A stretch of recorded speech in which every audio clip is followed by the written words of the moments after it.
Hey, good evening. Good evening. How are you doing? Good in yourselves. I don't know. It seems like I don't know. I'm catching a bit of a lag. Hold on.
Hey, Ethan. Yeah. Is on her way home from work, so she'll be joining a little bit late. Who is that? Calista.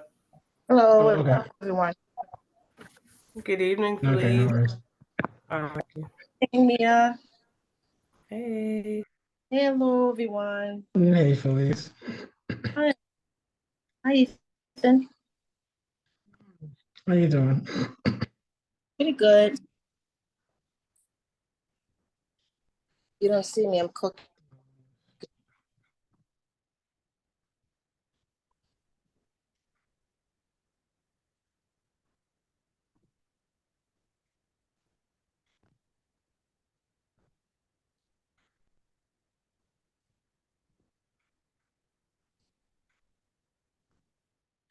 Still up early. It's 7:02 and we got a bunch of people in here.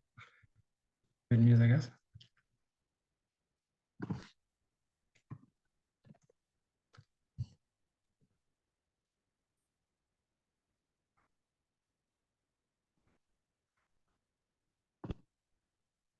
Hello, everyone. All right. Good evening. Hi. How are we doing? Okay, how you guys doing? I'm doing pretty well today. That's good.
Okay, so Jeff just joined.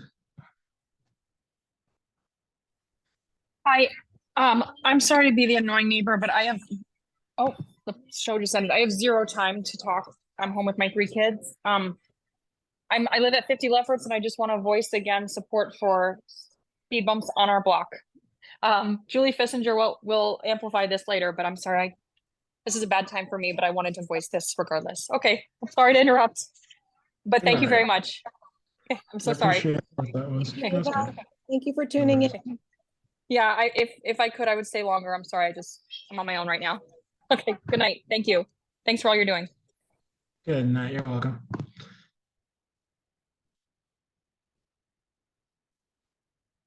I see we have a police officer on.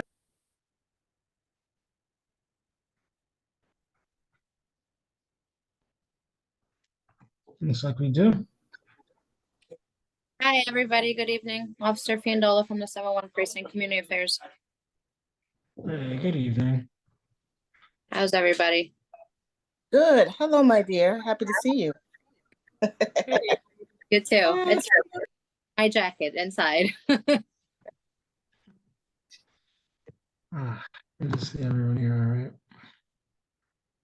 right. Just preparing a bit before we all get started.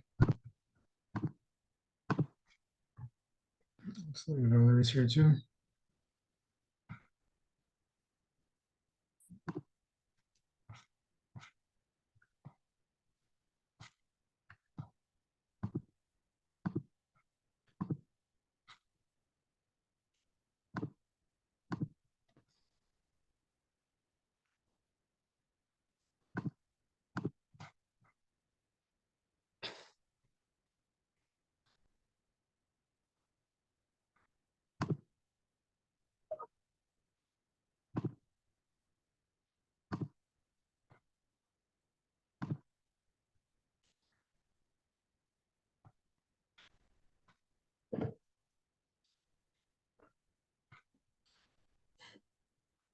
All right.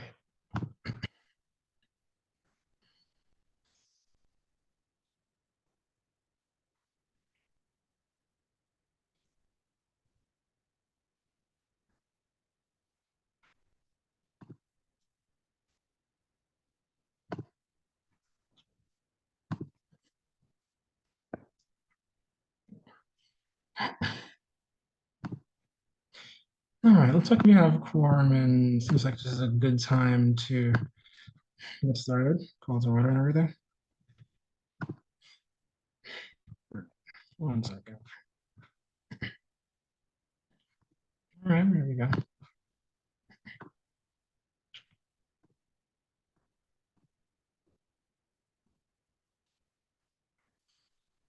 Okay, looks like we're all ready.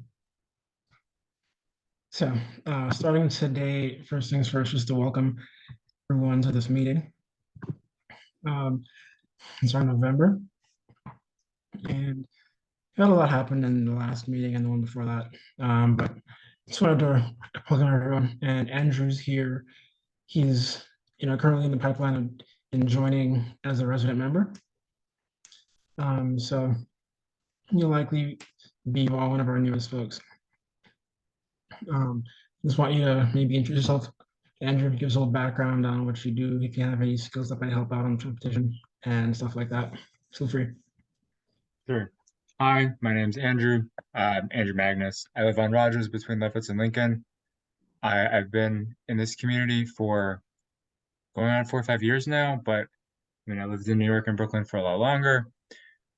During my day job, I am an architect and planner. I do a lot of, I did infrastructure, civic and civil work, and I now work for the city for the MTA doing planning and development. So I'll recuse myself if I need to, if there's any MTA projects, but there's none in the pipeline for our district, unfortunately, except for the bus redesign, but that's not my office, but whatever. Any other intros? Anyway, happy to be here. Happy to get feedback. Happy to be a part of this process. I have a lot of familiar faces. Of course. Thanks, Andrew. I appreciate that. Now, on the agenda, the next thing we would have gone through was the presentation from Dollar Ride. They're electrifying dollar vans in our area around CV9, CV17, along like corridors like Flatbush and Utica. But they weren't aware that the meeting was today, so it was a little bit too soon for them and we're gonna move that to our next one, whether that's December or January, we'll present then. So that'll shorten this meeting a little bit, but works out that way.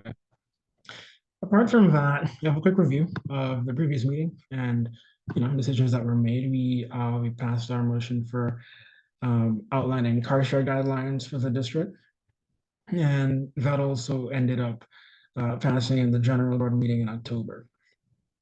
So, for those who might not have known or might not have been there, that went through, and hopefully it'll be able to kind of make car share rules a little bit more measured in our district, because as a response to people's feedback over the past few months. And that's generally the first part of this quick meeting so far. It's been going pretty quickly. Unfinished business is going to be the item that we're going to get into today. First thing, we have the street coning request that we got underway in our last meeting in October.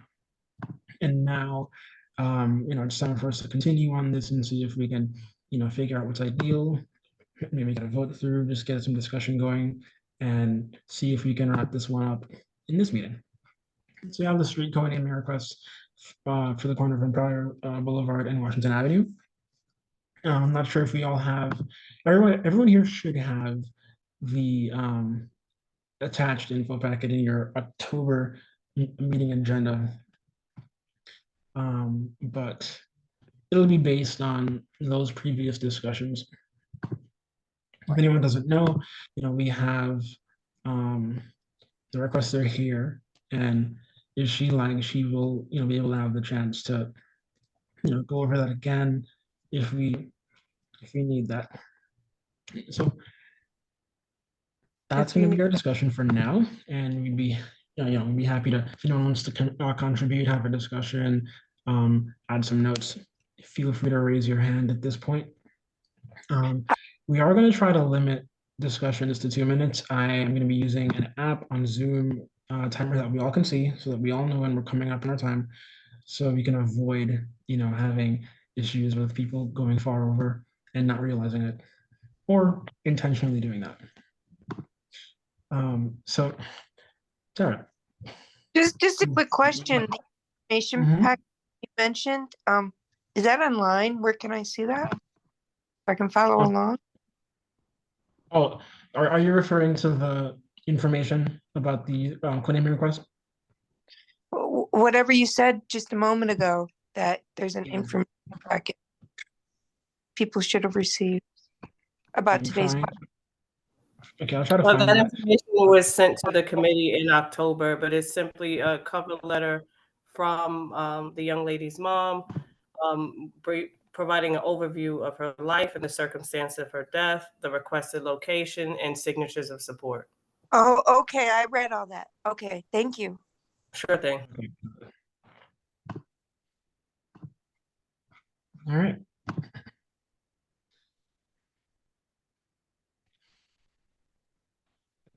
So at this point, I want to start talking about this. If anyone has any issues or comments, questions, suggestions, in fact, actually, Virginia, can you, if you'd like, you can present again or just quickly summarize the coning request so that everyone has, has a fresh idea of what it's going to be like from your perspective.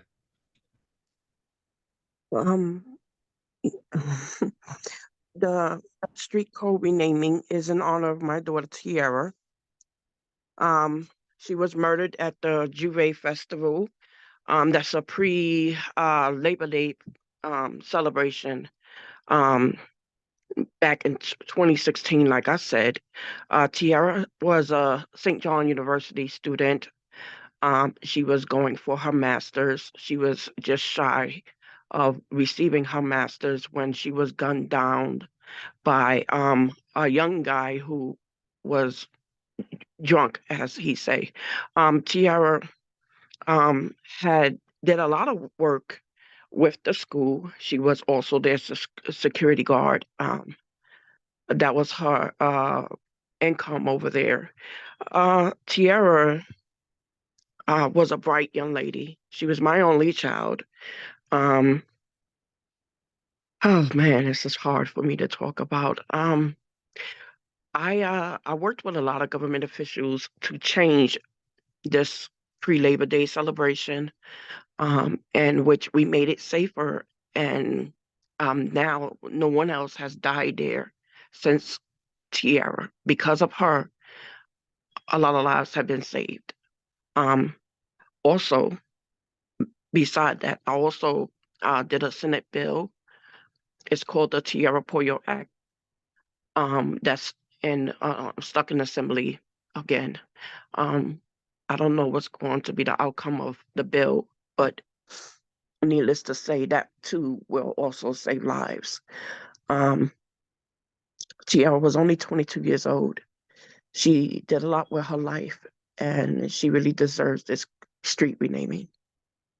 Like I said, I worked with a lot of government officials. I've also did a PSA for the mayor's office.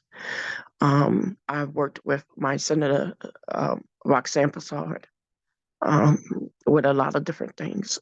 You know, I just feel like this street renaming would be the least the city could do, in honor of Tierra.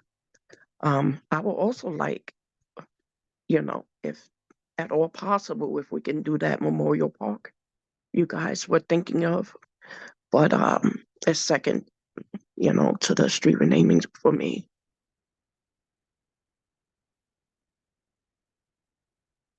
If you guys have any questions, let me know. And I appreciate that. I'm sure the whole committee does. Dara, you have a question? Yeah, I know I was trying to follow up on this, and the administrative part of the community board was supposed to investigate this and see what could happen as far as the park goes. So I'm waiting to hear about that, and I was hoping that information would be here before this meeting happened tonight, because we really need to do this. The community board, It would be nice. administrative staff was supposed to find out the details of what we could do and what the options are. Yeah, Where's we were talking about, so one of the updates I wanted to add in this meeting was that we have been doing a lot of exploring with DOT and the Parks Department to figure out what the procedure is about getting, the street renamed and getting a plaza or a plaque in that nearby plaza there. And we've got some updates so far at the principal's office. I think Rita Jones's office got back to us and told us it's firmly in DOT's court regarding this. So it's going to be just between the board and DOT now. It's not even parks anymore. It's just DOT at this point. So we're going to be going through that with DOT soon. It's kind of going to be up to them when they get back to us, because we're pretty responsive. It's DOT who tends to have a lag in response time. So this is in the pipeline. We're getting this done as soon as we can. And when we have another update, we will let you know for sure. So who's in Mia, charge any- of it and done? I mean, I really, I'm sorry, Ms. Lessador, can we please use the raise hand function? And I would like to just make a very quick comment. The DOT controls that plaza. Because we've had a lack of communication with Diana Soriano, we've reached out to Ryan Lynch, who is the chief of staff to the DOT commissioner, Mr. Rodriguez. So that's where we'll be taking our point of information from moving forward.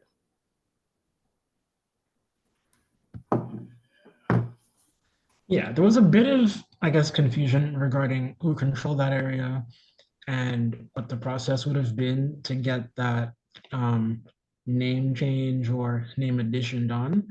But now we have more of an idea who's doing it. Now it's just about communicating with them and getting them to respond.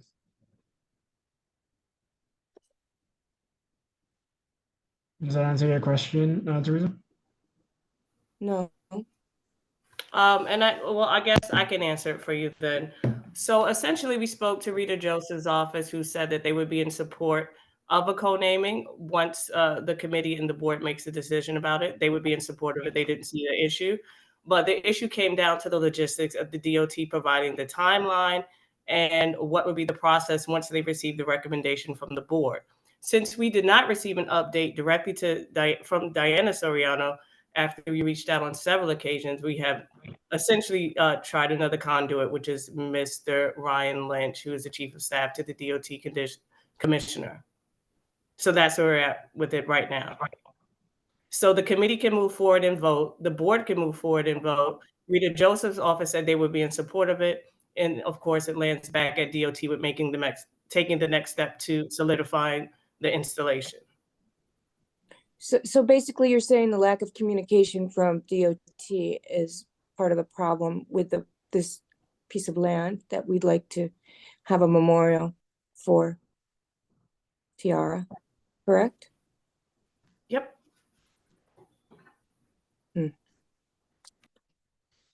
Okay, Paco, go ahead.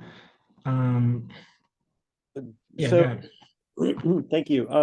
I think Mia kind of answered the question about next steps. And I'm assuming it's that we as a committee should vote.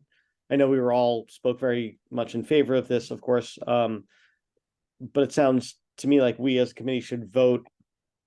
I guess I'm confused. What should we vote on? Should we, my inclination is we vote for both requests separately because they would be on different timelines. Now, it's good to know that the plaza is controlled by DOT. The signs themselves are also controlled by DOT, but those could probably move a lot faster. So I'm curious, Ethan, in your expertise, what do you think is best step forward? And is it to make two separate motions in support of a street co-naming and then also a motion in support of a dedication of this plaza? Yeah, so we can do either. You can do either. DOT does have to get back to us so that we can know that they're, I guess, ready to get it done. But yeah, we still have yet to vote on this, and when we do, that'll be one, step forward. But yeah, so if we vote on it now, it wouldn't be done until DOT replies. But if DOT replies, it would let us know that, it'll be done within a certain time frame and that it's moving along if we were to vote on it.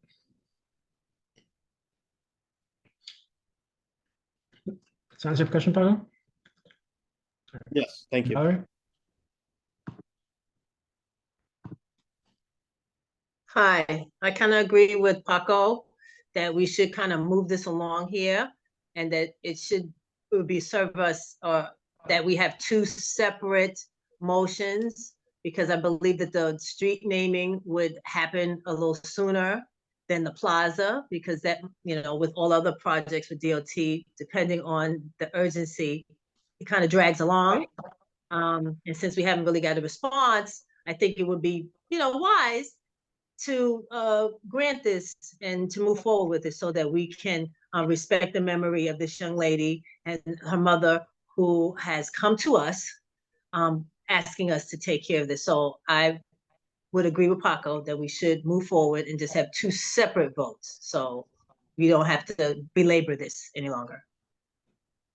Thank you.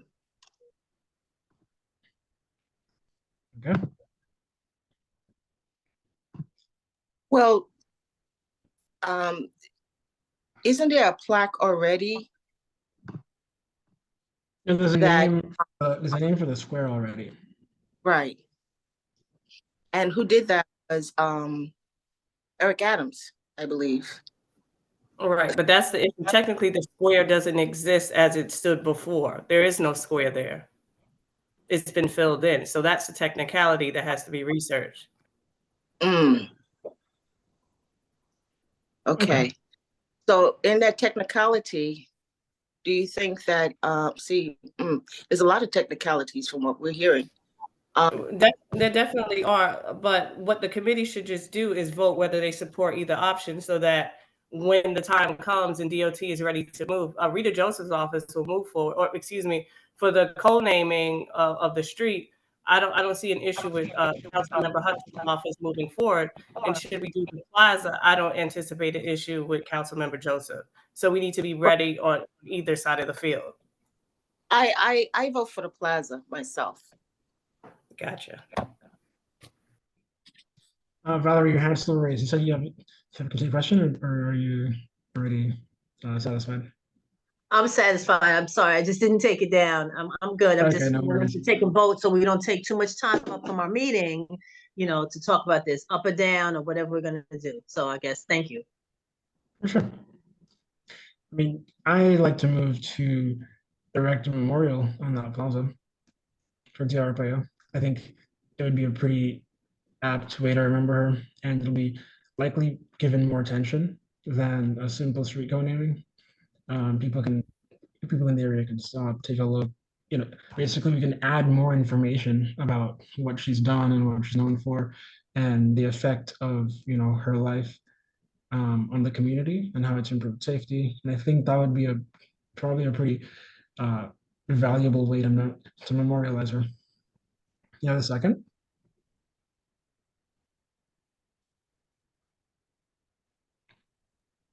Paco, your hand's raised.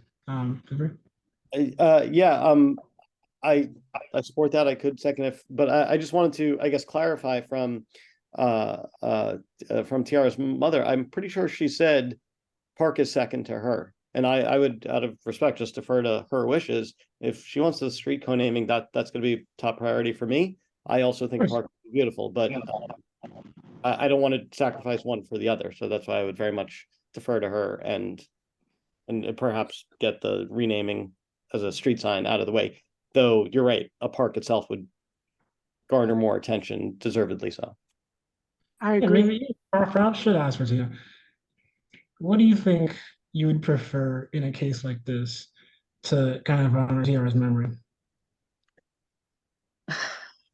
I would prefer both, but the street renaming would happen a lot faster. But if I had to choose one over the other, it would be the street renaming.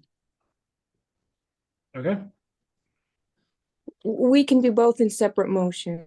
You can do. I'm not on the committee, so I'm not seconding, or I can't vote, I guess, but I'm in strong support for her. Thank you. Okay. Does anyone like to make any motions on this one?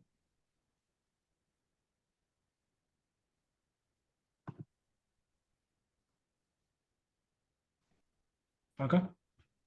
I'd be honored to make the motion that we, as a CV9 Transportation Committee, recommend a street co-naming in honor of Tiara Arpaio to be installed by DOT as soon as possible.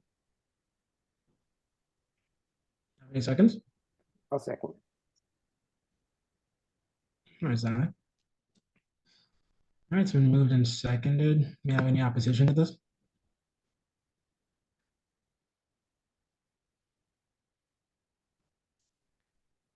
Looks like we have none here. Okay. Now motion carries. Great. Teresa, your hands raised. Do you have any? Oh, I questions? just want you guys do the park too. I meant to put my hand down, but Oh, the okay. park is. Well, let me, But I Okay. can't. I can't do it, obviously. okay. Valerie, your hands raised. I would like to make a motion that we pursue efforts to investigate a memorial in honor of this young lady and take the necessary steps to move forward with the memorial. I'm not sure Yes, that's the correct way to say it, but I would like to do that. Yes, my motion. I second more details, and the memorial will give details and explanation and glorify her more, in that way. Yeah. All right, good. Do you have any opposition to this motion? All right, great. You Carries as gotta- well. Second. Need a second. Yeah, Felice seconded. Oh, okay, great. Okay. Yeah. Good So job. this one carries too. All right. So we are in support of both of these. Yeah, that'll be a good move here. So we'll be contacting DOT and staying in touch on progress on these. I'm not sure if there will be any, I guess, conflict between having both of these done at the same time, or if DOT will express some kind of preference for one over the other. But we will work to make sure that at least one of these is completed.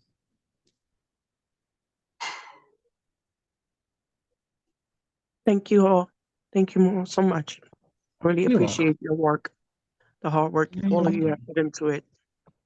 Thank you. Thank And you. we appreciate you and your hard work. I know you've done a lot. I've been reading about you and your daughter. Yes. Done a great work. Thank you. Thank you. Thank you. Absolutely, and blessings to you too and your family. Thank you. Thank you. You're welcome. Right. This is a little moment here.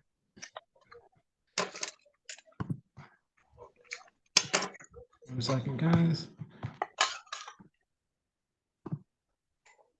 All right, so we'll draft these recommendations up after this meeting is over, and Mia and the committee we working together to get these out and handle the next steps here. Valerie, do you have anything to say? Your hand's raised. No, I'm sorry. No, sorry. Okay. Just making sure before I lowered it. All right, so next on the agenda right now would be the new business for the day. Next things up would be, first off, traffic safety and bike lane coverage. So, as we might be aware, District 9 is pretty weak when it comes to bike lanes. And we do have a growing cohort of people who live here and bike around and might use their own bikes or city bikes or other alternatives to move to different points around the city. And a lot of this is pretty much hindered by our lack of bike supporting infrastructure in our district. But before we get into that fully, we had quite a few pieces of feedback around mopeds on sidewalks and kind of getting the mix of traffic and pedestrians. And we've had some requests to have a police officer in our meetings for a couple of months now. And I want to at least invite our current police officer to just, I guess, give her thoughts on the situation and what we could probably do regarding issues like that. Are you able to give it a few words? You want me to comment on bike lanes? Not more on like, I guess, traffic safety in the district, if you can, because we've been seeing a lot of complaints regarding people who are either like seeing mopeds that can make things kind of dicey regarding how pedestrian movement and traffic movement and stuff like that. Is that all right? Yes, so we've definitely seen an increase in like mopeds, the delivery worker, a lot of those mopeds. So we have had crackdowns citywide in regards to, unlicensed operator and unregistered mopeds and that sort. We always have the crime go out and kind of address the issues around Flatbush, Utica Avenue, Kingston Avenue in regards to having their Sorry, we can't hear what you're saying. I don't know. My phone is. Thank you. That better? Could be. It's more consistent. Thank you. So our crime prevention officer has been in contact with a bunch of businesses around like Flatbush Avenue, Kingston Avenue, Utica Avenue, all those like business corridors in regards to their delivery workers not using the sidewalks, because that's a complaint that we have seen recently, a big spike recently rather. Another complaint that I've had come in was Maple and Flatbush. I don't know if you guys at CB9 have had that as well in regard to that. And violations like going through that light, pedestrian crossing and of that sort. So we're actually meeting with DOT on Monday. My partner is going to be meeting with them for a site view and see what we can do in regards to reconfiguring that intersection. Okay, solid. Can you give me a little idea on what, I guess, enforcement looks like regarding mopeds on sidewalks and just being in places where they aren't expected to be? So I don't have the numbers. I can see what the last published data is, if you just give me a minute.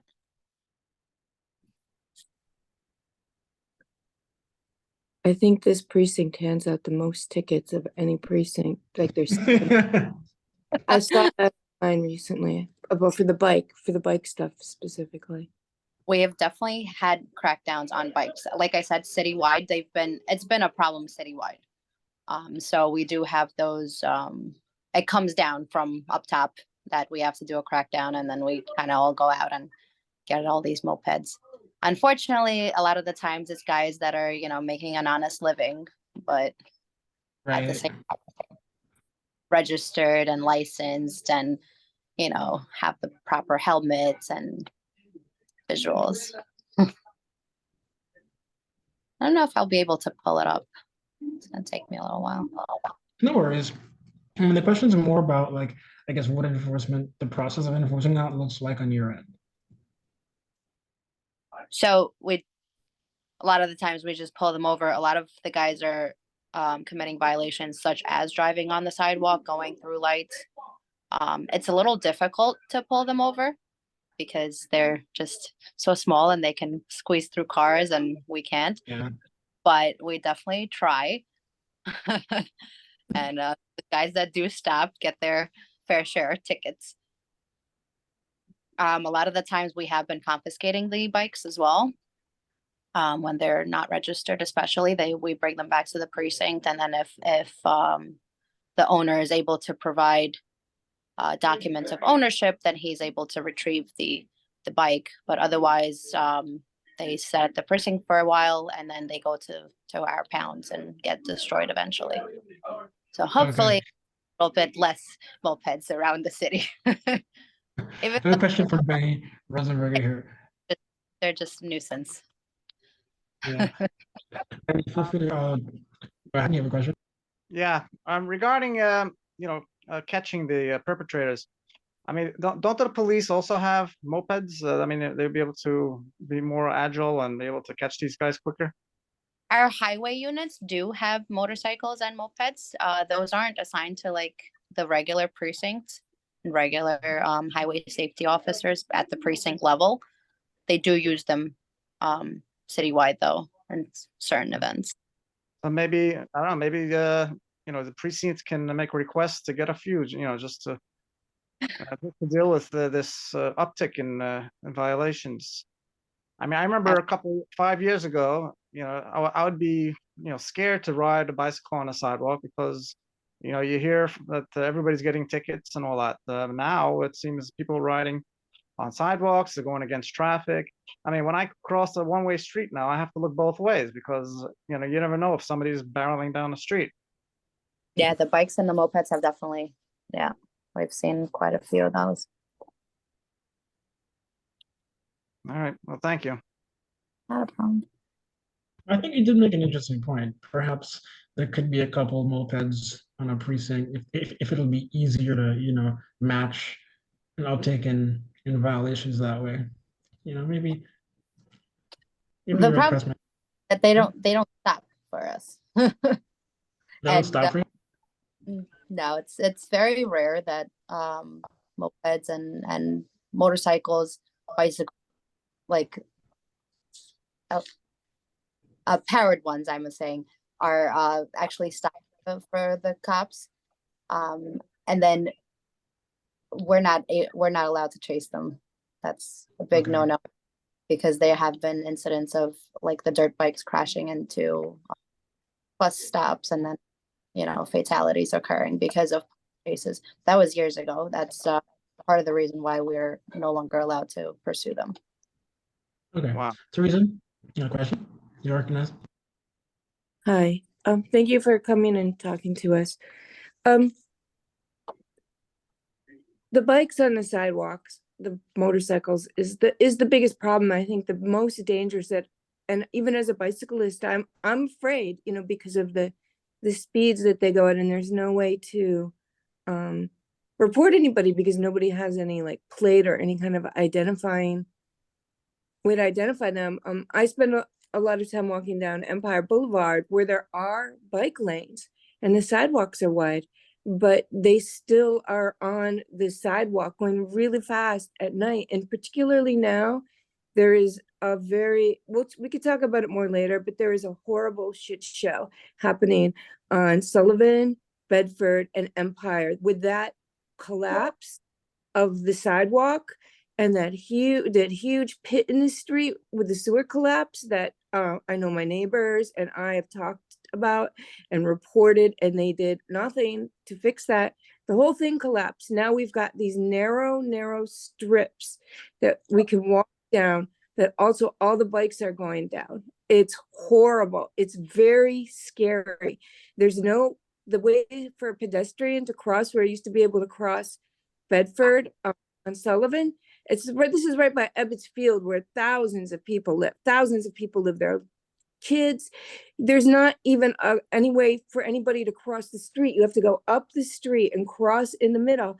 And there's bikes racing. The lanes are very narrow. It's so scary to ride my bike there to get to the park. It's frightening. I have to go up and down and around. There's really, it's so, you wouldn't believe how frightening it is.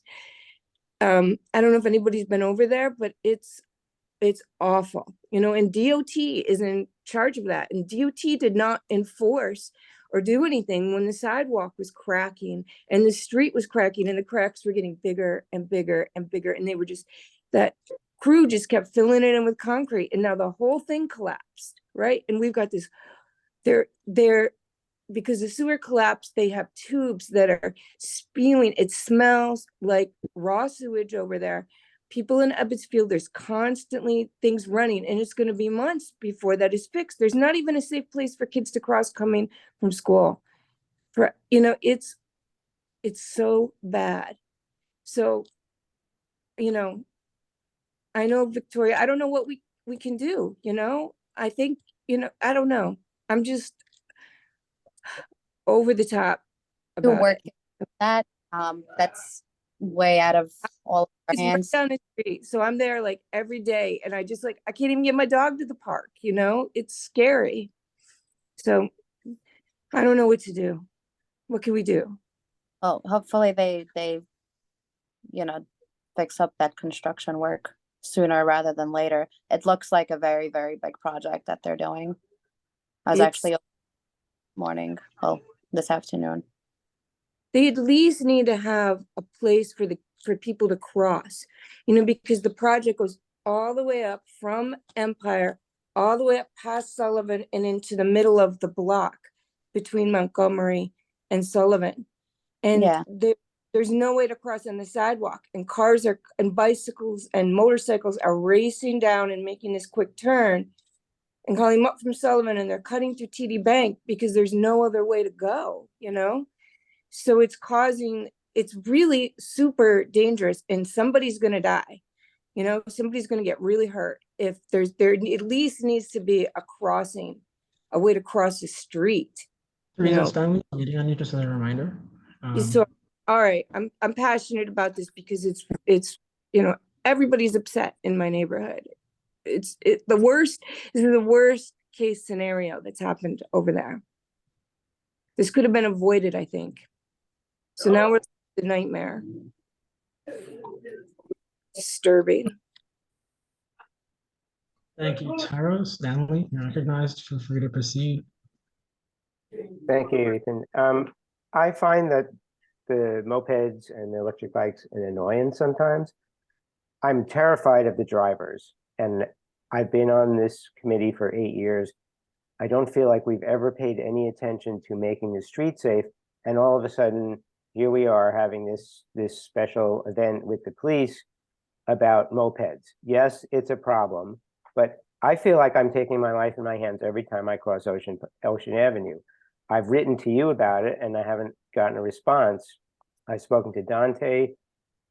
We've been trying to get a meeting with DOT, and there's nothing. So, I wonder what our priorities are all about here. I'm just confused. As a quick response, Stanley, we did have a DOT meeting for December, but that just got canceled and moved down. So it'll probably end up being in January. Can I ask why you haven't responded to my emails? I mean, this is a long history of committee chairs not responding to members' requests and emails. I was hopeful that you would not continue that history, but I don't know why I'm here anymore.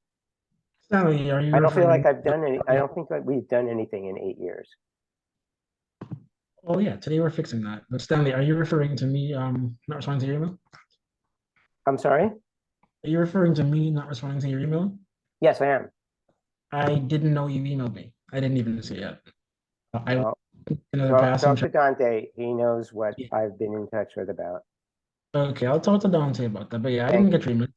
If you talk to Paco's emailed me before, and I've seen those, and we respond to each other. So I didn't notice yours yet. But I'll keep an eye out in case I get one. Valerie, you recognize, go ahead. I just want to say, might we revisit the list in which we've identified some areas of a concern? I know Callista and a group of us had walks, and she had requested that we do another walk because there were areas in our neighborhood in which we had concerns. Stanley has been talking about his issues, Paco as well. So I think that might I suggest, so that we can be a little more productive, to give consideration to look at some of the areas in which we already identified as traffic, not nightmares, but where we can improve the quality of life for people in those neighborhoods.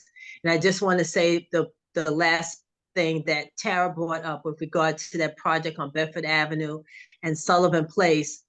Today, when I was going to the car wash on, I guess that's Washington Avenue maybe, as I was going down McKeever Place, an individual was coming north on, I guess, McKeever from Empire, and they turned left into Montgomery to access the street to kind of go around this construction for whatever. So I think that consideration needs to be made to take a real look at the configuration of how we have to maneuver down there so that there won't be a loss of life, because I couldn't believe that this car was, I'm in my car and this car is like, yo, I'm coming through.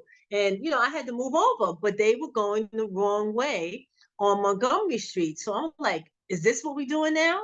So I think that we might need to take a look at what's happening at that construction site and how we can make it a better atmosphere, because it looks like it's going to be there for a minute. It doesn't look like it's going to be over in the next week or two. So anything can happen in that time. So I'm not sure what would be the next step to take a look at that particular project, as well as things that have been on the list for a minute. Thank you. Yeah, agreed. We've actually been knocking things off that list in every single meeting we've had. We've knocked off the Brooklyn bus redesign lines. We took care of car share last month. We've been basically getting out recommendations and resolutions monthly at this point. So yeah, we'll definitely get to that. That'll be on our December meeting, if not January. And I'm going to follow up with you to make sure that gets attention soon. Thanks, Valerie. Let me put my hand down before I get on the list. Yeah, Let me put Huh? down. Thank Julie, feel free to proceed. You're recognized. Julie? Hi, thank you. I have a similar, I don't know quite when to chime in on these meetings, but since we're on this topic, I would like to underscore that my neighbor and I keep tuning in to try and get some attention to Lefferts 1. And you know, we've just run up against, we are not getting any response from Rita's office anymore. I understand now, I better understand that you are all having problems with DOT. We used to seem to have like a liaison that would come to these meetings, and I guess her name is Diane, and now we haven't heard from her for a while. And I just need to know what the process is and how we can get some attention to this issue. If it can be added to what you're doing, officer, with the when you look at Maple and Lefferts, Maple and Flatbush, if you could come and look at Lefferts Avenue 1, we are the first block. We are like one of the only blocks in our vicinity without any speed deterrence, and we're like a runway off of Flatbush Avenue. And I have a really specific question, and that is, we have a camera, which I actually don't think is the best solution, but in fact it was something. And then in the summer we learned it was broken, haven't learned if it's working again. And I keep asking, does it clock both ways or one way? And I've never gotten an answer on that. So I would ask for this to be added, and I keep joining these meetings hoping there's going to be somebody from DOT here, because I understand that's probably our best hope. But if Lefferts 1 could be added to some list for December, January, a meeting with DOT, we would greatly appreciate it. It is a speedway. Thank you. Julie, what camera are you talking about? Do you have a speeding camera on the block?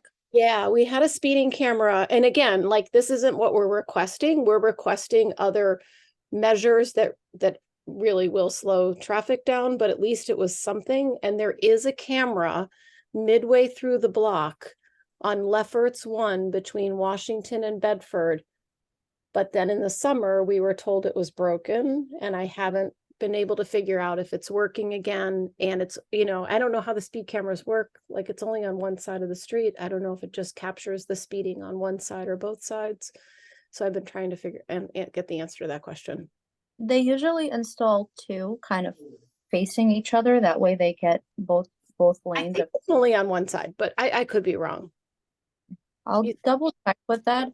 In regards to a speed bump, the precinct can make a recommendation to DOT for a speed.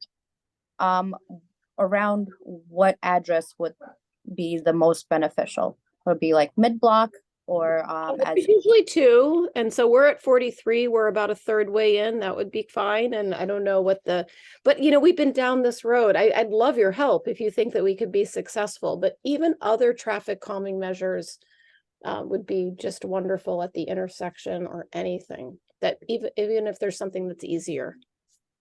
Thank you. So would this cover new business? I mean, it's technically unfinished. It's been on the roster for a while, but it's a new, I guess, it's a new thrust to get it done. So yeah. Okay, under new, I see. Yeah. And Ethan, your Yeah? previous question with any traffic data, statistic wise, if you're on the nyc.gov website, and anyone can access this, under NYPD, there's a tab that says stats. And if you go down to traffic data and moving violation summonses, they break it down by precinct. So once you bring up the 7, it gives like PDF format of the year to date summonses that have been issued, as well as the month to date. The current data is for September, and they update it like every month. It's just a month behind usually.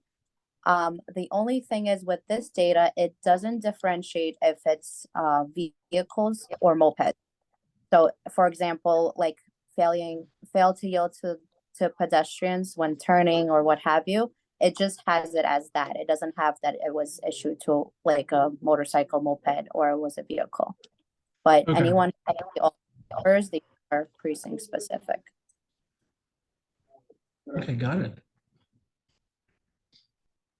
Good stuff. So But where's the? I'm sorry, I just have a question about that. So you're saying it's almost like if there isn't a violation, it doesn't exist? Like, is that you know what I mean? Like, I just think like there's a lot of speeding that takes place that doesn't get a moving violation. No, I mean, there's a bunch of different moving violations that can be issued. A lot of times, things like reckless driving are kind of take it up a notch. Those are criminal violations as opposed to VTL violations. So that can be kind of in a different statistic data. This specific data focuses on VTL violations, and speeding is one of them. Just my point was that it doesn't differentiate if these summonses were issued to motorcycles, mopeds, or vehicles. Like our data internally, we have that information, but this is published for the general public. It doesn't get so specific. Thank you. This, if anyone is interested in the actual numbers and to kind of keep track and see if it goes up and down, and if you guys want us to focus on anything specific. Paco, your hand's raised. Nice. Feel free to. Yeah, so while we have the precinct here, I wanted to, I guess, second Julie's concern about Lefferts, and also note that I think it's Lefferts between Bedford and Nostrand, or between maybe Bedford and Rogers, and maybe even the next block over, Rogers to Nostrand. It's just been milled and repaved, and there's no markings right now. So I find Lefferts is dangerous always, but with zero markings on the ground. And I understand it takes time. The concrete needs to be settled before they can put the thermoplast, but it is extremely reckless, or extremely dangerous now with reckless driving, because there's not even differentiation between east and west side of the street. And a lot of people are taking a lot of liberties with it. I think I see a lot of double parking, and then people will go around it, like a few people playing chicken almost in with vehicles. So if the precinct can look at that, certainly until markings are put down to restore the street the way it was. And then I'm curious to know, I'm assuming this was still within the 71st confines, but there was a cyclist fatality just before our last committee meeting, I think. Emmanuel Patterson on Rogers and Clarkson. I'm curious if you can shed any more details on it. I take my kids to school on Rogers often, and I was there maybe a half hour before he was killed. So it was definitely rang true to my heart. I'd like to know any more details you might have and what's happened. Yeah, that fatality was very, very unfortunate. It was like a box truck that was making a turn, and they, I guess, didn't see him. He was on the bicycle traveling alongside the truck, and as the truck turned, he hit him. And unfortunately, that was fatal. That was the confines of the 71st precinct. We did an outreach immediately after. Hold on 1 second. We did an outreach at the location, and with flyers and all that, especially with now daylight savings time, the DOT I know is doing a very big campaign in regards to traffic safety with pedestrians crossing and bicycles that, take a quick second, stop before you turn, make sure there's nobody, in your way. But definitely anytime there is traffic fatality, we do an outreach, and then we have our highway safety officers focusing on that location specifically for those types of violations. Just to follow up, what happened to the driver? I know very often there's fatalities and not even citation is issued or anything like that. When there are fatalities and there's a failure to yield the right of way, we always issue citations as long as the guy stays on scene. And then if the person flees the scene, then our highway units gets involved, and then they do a big and eventually arrest them for leaving the scene with fatalities. It's pretty big investigations that they do, but I believe with this one, I'm trying to pull it up now. I believe he did stay on scene.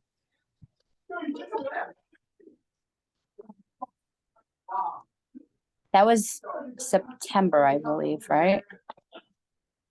Kind of like end of September. It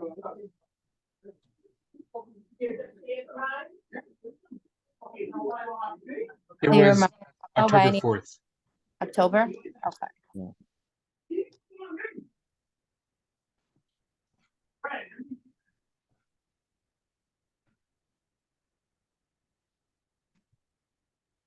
And perhaps final follow-up with regards to that is just because of fatality. I mean, I wish there was not a fatality or nor an injury for anyone, regardless of mode of travel, but because there was one, does the precinct have any sway, I guess, in pushing DOT to make any design changes? I know Rogers has been it's been a topic of conversation in this committee for many years. It's been a Vision Zero priority corridor for many years.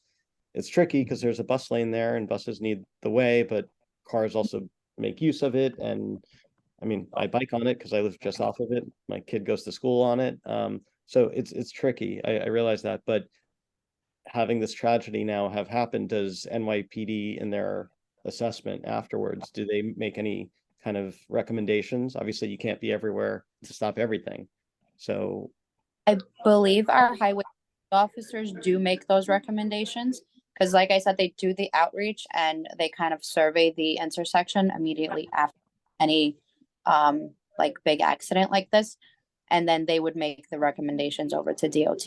I believe that's kind of part of the reason why they started to make those little like bump, like right off the corners, those little bumps, so that people, you know, are cognizant down before they turn. But this one, that was a very, very unfortunate incident. I don't have the information whether a summons was issued, but he did stay on scene. So it most likely was. thank you. Not a problem. Your hands raised, you're recognized. Feel free to proceed.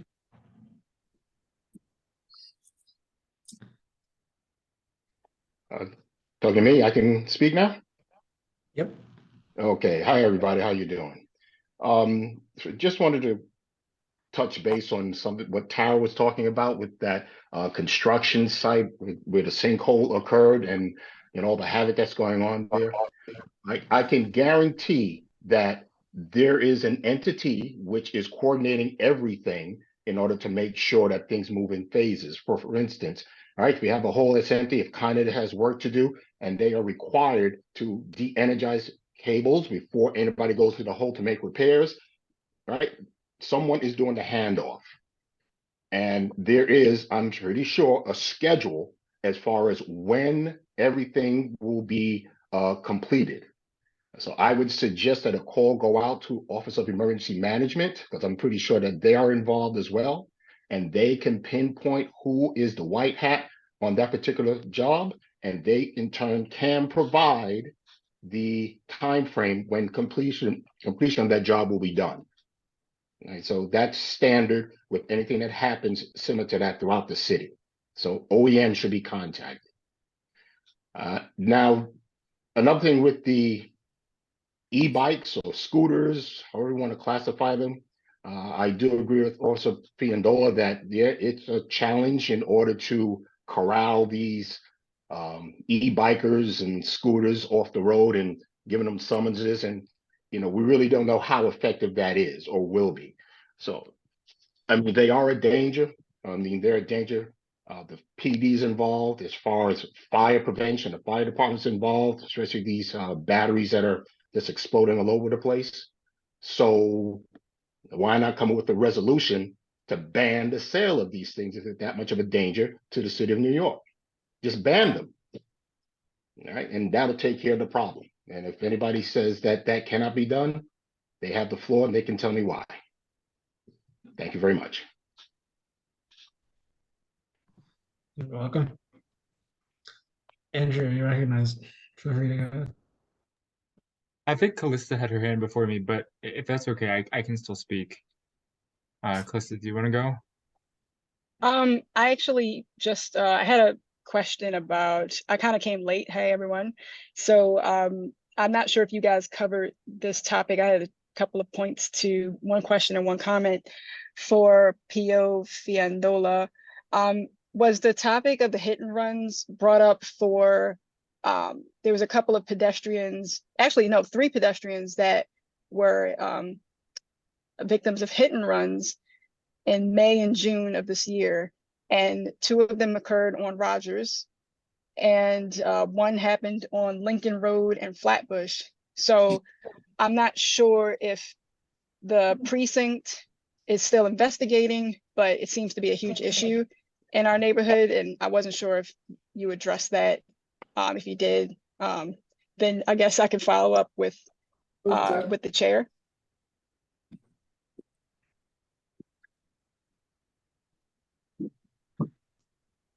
So I can look into those. I don't have, it doesn't ring a bell off the top of my head. It wasn't like a fatality or anything like that. It was just a hit and run as in motor vehicle to motor vehicle, or was it a pedestrian run? Oh, these are all pedestrian incidents. As far as I'm aware, they weren't fatalities, but definitely I think everyone involved as far as the victims were hospitalized.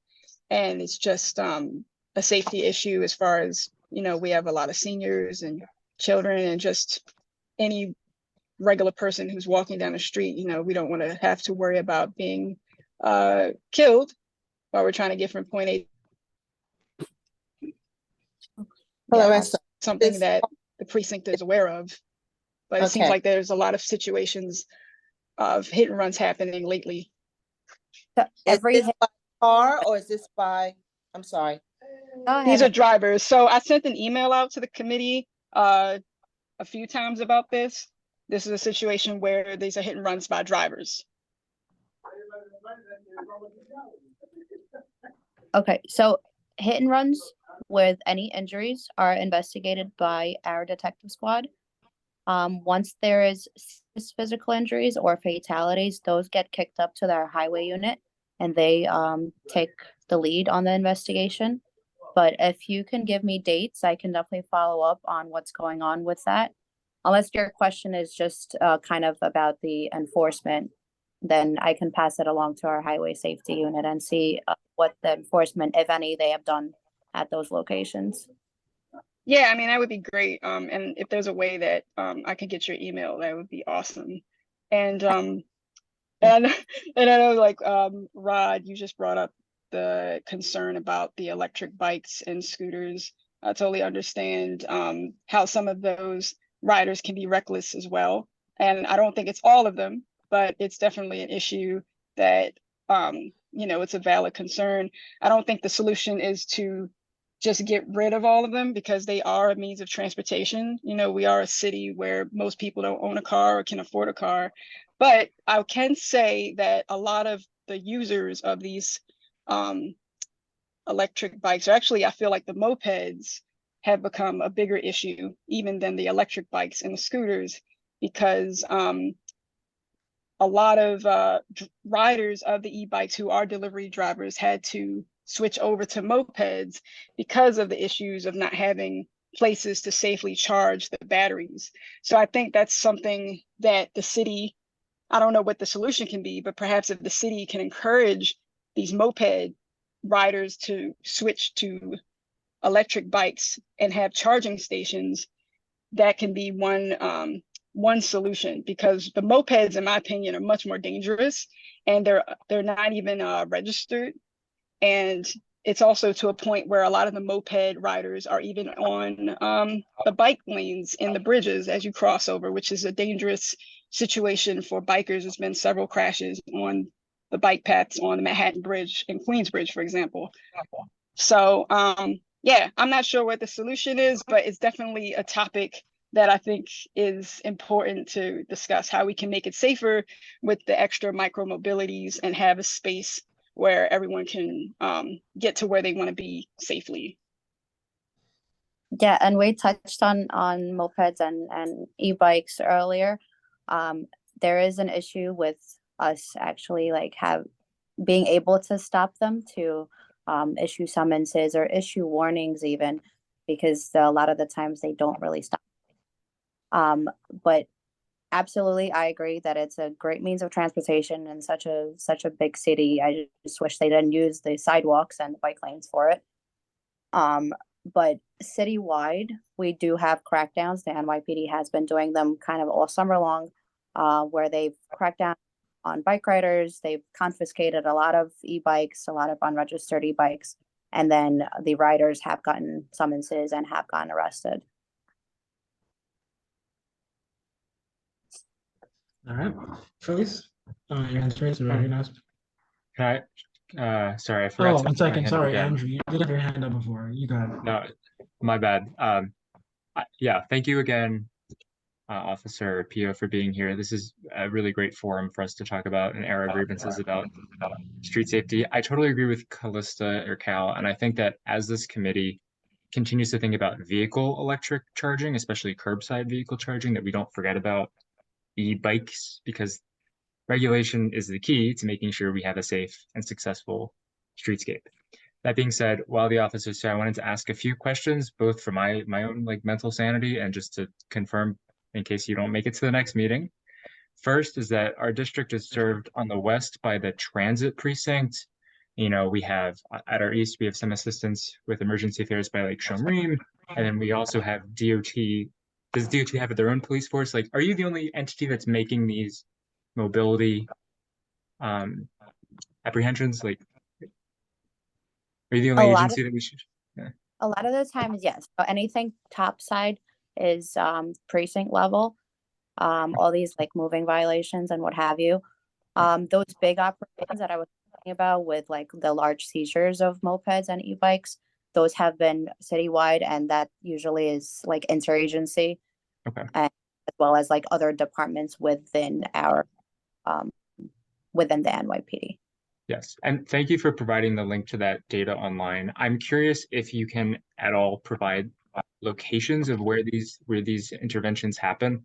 I'd be really curious just to know, honestly, like I live on Rogers. Rogers does not have a bike lane, and whenever I bike, I feel like I'm taking my life in my own hands, as other people have said in this committee. And sometimes I am a fully adult grown man and I ride on the sidewalk because people are going 90 miles an hour on the street. I'd be curious to know, yeah, what? Rogers especially, yeah. Yeah. And we've been focusing a lot on moving violations. I'd also just like to throw it back to parking and parked car vehicle things. I'm looking at the list that you had shared, told us to observe. A lot of what I see as I walk, bike, jog, take the bus, etc., around our district is we have a ton of out-of-state license plates, ghost plates, cars with no plates at all, cars with out-of-state or out of registration dates. And I'm seeing from your data, there's only 6 vehicles for the year that have been taken or questioned or, you know, towed, impounded, whatever. And 4 for missing or improper plates. Is there a similar kind of push from the top to work with parked violations as well? I'm asking because at Flatbush and, you know, Midwood, Maple, Rutland, all these like weird T intersections, there's always a car parked in the crosswalk. I have to like shimmy around a 6-foot tall like F-150 in order to see if I'm going to get hit by a car crossing Flatbush. Yeah. Well, we can't be everywhere all at once, but that's why we have 311 and 911 for it. Obviously, anything that's emergency wise, definitely call 911. But a lot of like the parking violations, you can report to 311. That goes straight to the precinct, and then we would have to dispatch someone to go and summons the vehicles. You can report anything. Double parker. Yeah. What's your success rate with responses to these typically via 311? Asking me a lot of data questions that I have. I know. I'm sorry. I'm a big nerd with big glasses. Just want to know. I honestly wouldn't be able to even pull that data up right away. I can try to get back to you with that. If I'll provide my email to the group if you guys have any questions, email me, and then any kind of traffic data I'll query with our high guys. They usually really good track of that, and moving violations as well as parking violations, and then they have their own little system that they can run the numbers on. Can you repeat that website that you gave earlier with the moving violations? With the data? Yes. Okay, so if you're on the nyc.gov website and under NYPD, there is a tab that says stats. And then when you click on stats, there's a tab that says traffic data. And that the moving violation summonses by precinct. So if you're on the website, nyc.gov, where do you find the NYPD area? Let me go back to the main website. I just want to make, because some people are asking me about it. I want to make sure that everyone can access it pretty easily. I mean, a simple Google search really gives you like, if you go nyc.gov NYPD on Google, it'll bring straight to that NYPD website, that first link. Cool. You see how it says NYPD on top? And then you have the page, you have about Bureau Service Stats. Yeah. Go stats. Then it's statistics and traffic data. Go to traffic data. Gotcha. And then it says moving violations on the left-hand side. Once you click that, you get the precinct breakdowns. Okay. Thank you. Gotcha. Just want to make sure that everyone can access it. So I think we have it. Should be all good now. Thank you again for that. You guys don't have a chat on here, right? Email? I don't believe. No chat. No chat. It would be really nice to have one. Been asking Leah for a might be chat able to forever. respond on that whenever she's ready, but yeah, they handle the configuration. Well, I would like to say something because my Please, hand is up. yes. You can go ahead, please. And then we can move this along. I say this. So I'm here. That's my precinct, the 71st precinct, and that's my officer there. I'm very proud of her and happy to see you here. There is also the traffic agent that can help because we're all like one family here. That can look at these ghost license plates and registration. They too are part.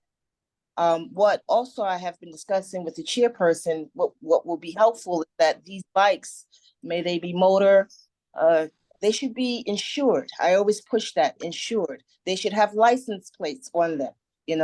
What would help if someone goes by and you have your phone just happen to be in your hand, you could take a snapshot, okay, and this can go to 311 or the police department, which will be helpful because we all have to chip in, okay? These are just a few suggestions. But for sure, a traffic agent can help with the ghost license and cars that are just left on the street. Okay, am I right to say that? Absolutely. And then also to touch on that, with all the cars that have no plates, definitely let us know. 301 great outlet for it, or once I give you guys my email address, you can send pictures over locations or what have you. Our NCOs usually do tow operations, maybe like once a month, a large scale tow operations. So we can have them focus on those areas and they'll get those cars out of there. And that's correct, because that's just what I have a whole list going. Exactly. And they're very good at it, by the way. I'm not just boasting because, I work kind of with you. Okay, thank you. Benny, feel free to proceed. Yeah, anyway, this is the first time I've heard that the police department can't pursue these bikes. And to me, that's like crazy because, I mean, that's the reason why they feel they can do what they're doing with impunity. So, I mean, I was thinking what besides registering them, which is a good idea, and making sure they have insurance or whatever, but I think that you have to force these bikes or make it illegal to have a bike that doesn't have a kill switch where the police can go ahead and maybe remotely kill the motor on the bike. The police need a way to be able to stop these guys. It's it's just untenable to have a situation where these guys can get away with what they're doing without any fear of being stopped.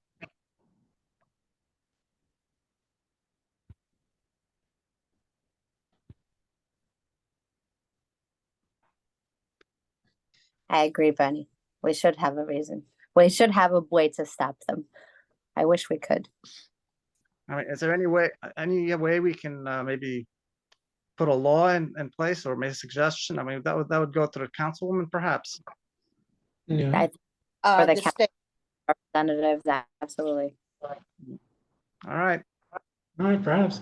Banning, if you want, we can probably like later on tackle that in, some kind of resolution or recommendation or so, if you want.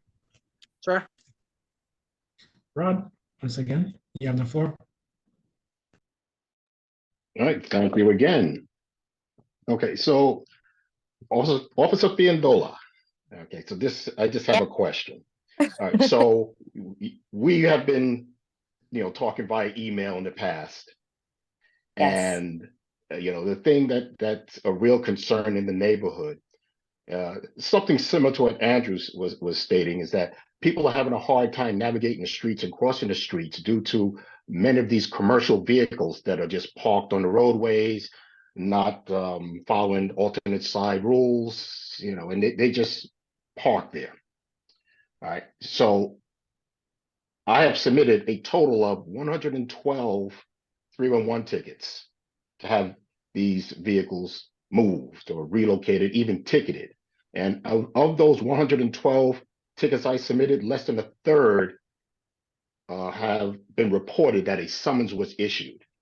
Right? There are other commercial vehicles overnight parking? Yes, overnight. That's when I send them. I send them about 12 midnight. Right, and I do that religiously. What location? My name is sprawled all over the 71st precinct on those tickets. I know. What locations? Just so I'm writing down. I got a whole list going over here. Sure. There is a yellow tractor trailer parked on Winthrop Street between East 45th and Troy Avenue. That individual lives in Bushwick. He just parks his truck there until he hits the road. Then there's another vehicle, a white box truck, which is parked on the intersection of Troy Avenue and Winthrop Street, just behind that tractor trailer. Now there's 6 more. I can send you those via email. Yeah, absolutely. Send them over. And then we'll have our NCOs are usually here during evening hours. They can definitely go out and write those guys. They have plates on them. Are they? Oh, they have plates. Absolutely. And okay. I guess the thing that, I'm process orientated, and the thing that drives me nuts is that when I receive a response from the NYPD saying that they didn't have access to a vehicle that's parked on the street to write a ticket. Okay. So I've gotten a few of those in the past. I think these types of complaints are better addressed by our NCOs, because regular patrol, I don't know whether they're incompetent or too new. They don't know what summonses they can or cannot write, but our NCOs do. So definitely pass those locations over to us. And if you have pictures, even better. And I'll let them know to go out, as soon as sun's down. Okay. I'll be writing a few tonight. I got you. And I've spoken with Detective Trim on this many of times when I was at 37 tickets for that area. So this information is going straight to him. Straight to him? Enforcement. Would you like 112 301 tickets too? Only kidding. Only kidding. Oh, all right. What you have now, and then we'll start. But I feel like with the overnight commercial, our best bet is definitely to hit them in their pockets, which is what each ticket is, I think 65. And if you get 250. 250 for overnight? Hold on. Are you sure? Oh, I researched it. I have the whole schedule for NYC tickets and penalties. Hold on. Drum roll. Rod, we would love you because you're bringing money to the city. Oh, yeah. Listen, I'll make the city fat and rich. My goal is to get to 200 before I elevate this even higher. So.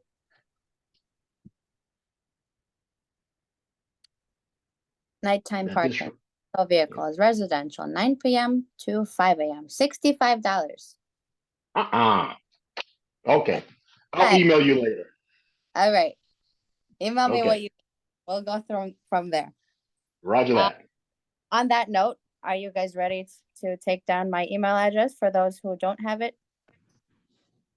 Sure. Okay. So it's V like Victor, I like Ida, K like King, T like Thomas, O like Oscar, R like Robert, I like Ida, A like Adam, dot Fiandola.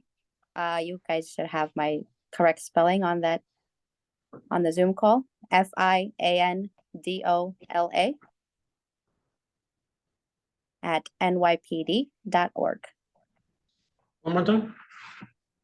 So it's Victoria with a K Mhm. dot Fiandola, Fiandola at nypd.org.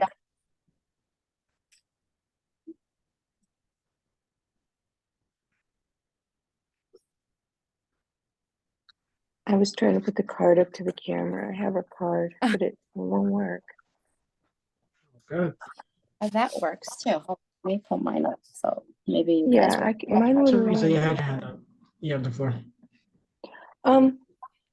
Yeah, I just want to add it with this. The 311 used to be successful, but it seems like now when they come, they don't issue a ticket. It's like the situation doesn't exist anymore, or so no tickets are issued. That's what's happening here. Is there's like a big downturn in tickets after everybody was ticketed like really heavily for those spots that were given over to the car ride programs like Lyft.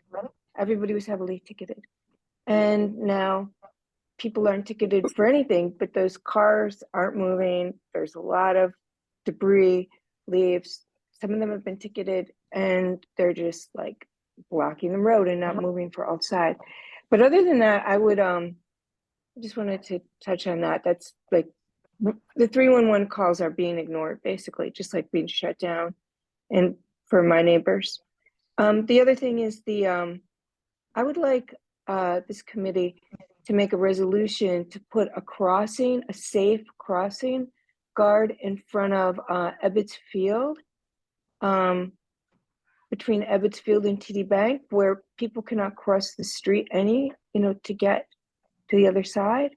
So I'd like a crossing guard, a safe crossing spot to be placed there.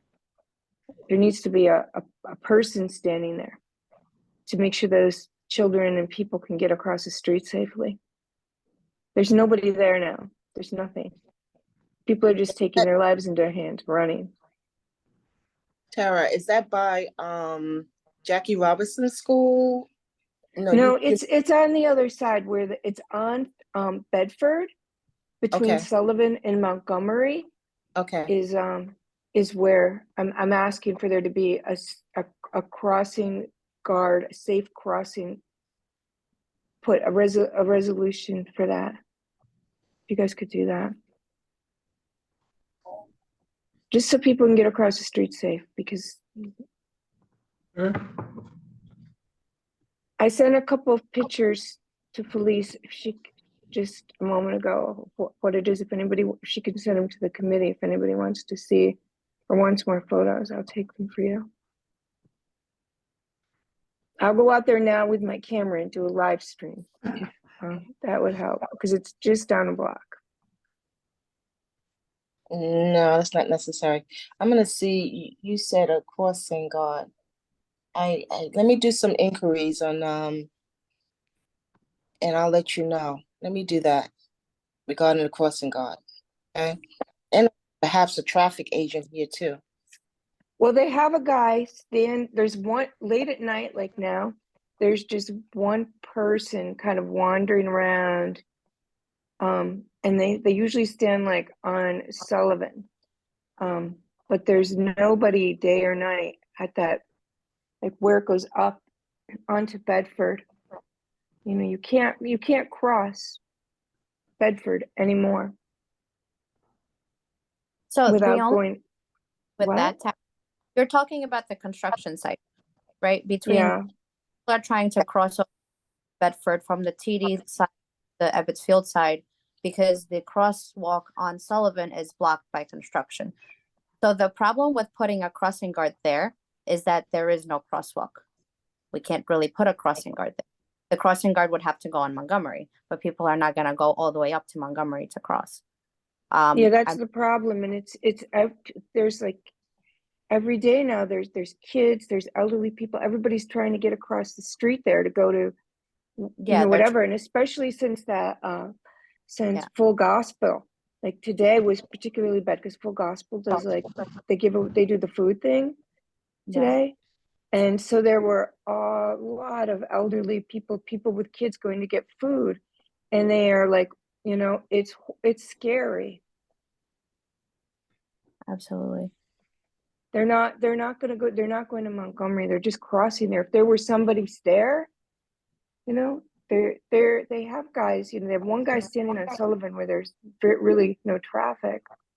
Yeah, like they doing a very, very good job and crossing people over Sullivan Street, not over Bedford. But maybe Bedford is very. That's where there's you could see for yourself how it's a lot. If we do have a contact for anybody that is in charge of that construction site, maybe they can put an additional flagger at the end of that site, which is on Bedford, mid-Bedford. Yeah, they need like a third person there. Like there's one guy late at night, like after everybody leaves, there's just one person that I see. And they're just they're more like, I think, guarding the site. And it's getting really cold now. I feel bad for them. And it smells so bad over there because the sewage is coming out of those pipes. So we have Rod here waiting still. Sorry. So can you guys make a resolution to get a traffic person? Yeah, we'll put on the agenda later, maybe for the next meeting, for the one, or a later meeting. Another meeting? Yeah, we're not even on today's agenda. We have the bike lane is to tackle still. What? Ethan, B9 have any contact for who's managing that construction site by any chance? So we have a contact for who's managing that? For the construction site? If we do, I think the board office would know. We don't have a contact for them right now, though. Okay. I'm not sure if Mia's still here, but if she is, she might be able to have some insight because we've heard some complaints about that. Put that down as new business.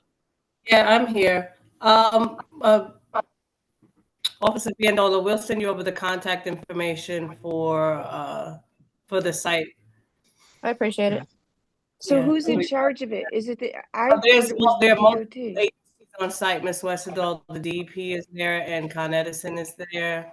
So because there are multiple issues, there was a damaged cable. That's why you see the Con Edison truck, and the damaged sewer line. And that's why DEP is there.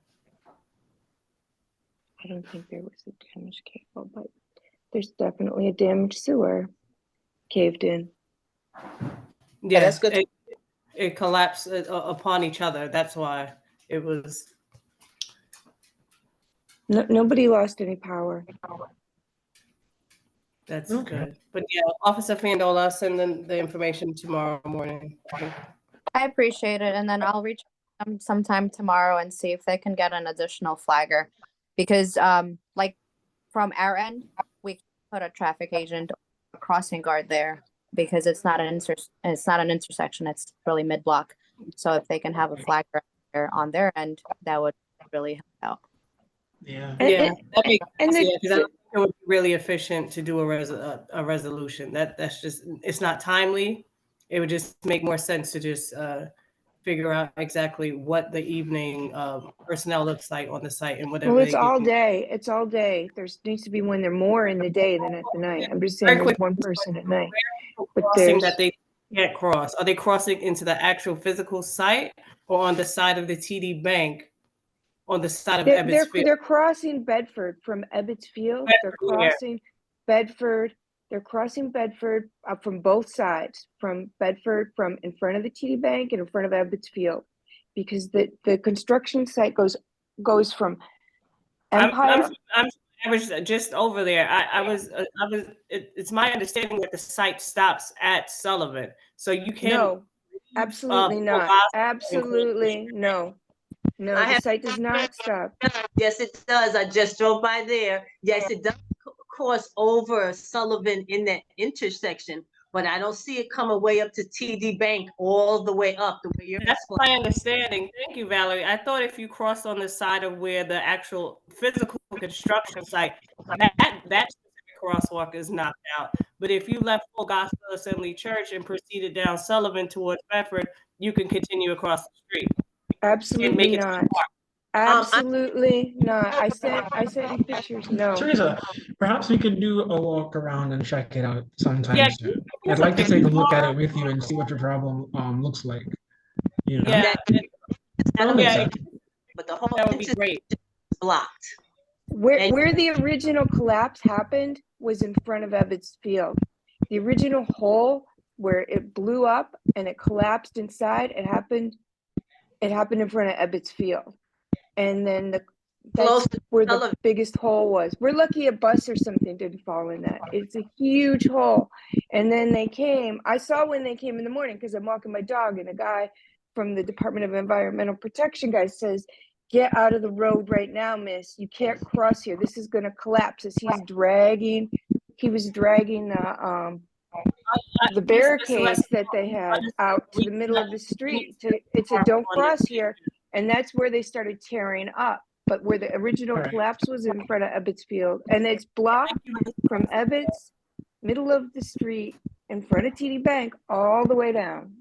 And I really don't appreciate somebody telling me that's not happening. If you're requesting the committee to make a resolution, I think the least one of us could do is maybe. Very quickly, Ethan, if you don't mind, Dante and I are just going to take a walk over in the morning. Yeah, that's also fine. And we can just leave it there. And then we can speak to whoever's on site to figure it out. Okay, sure. That works pretty well. Yeah, so you can just get back to your agenda. Thank you. That's a good move. Thank you. Great. Thank you. Zach, you have the floor. You've had your hand up. Hello.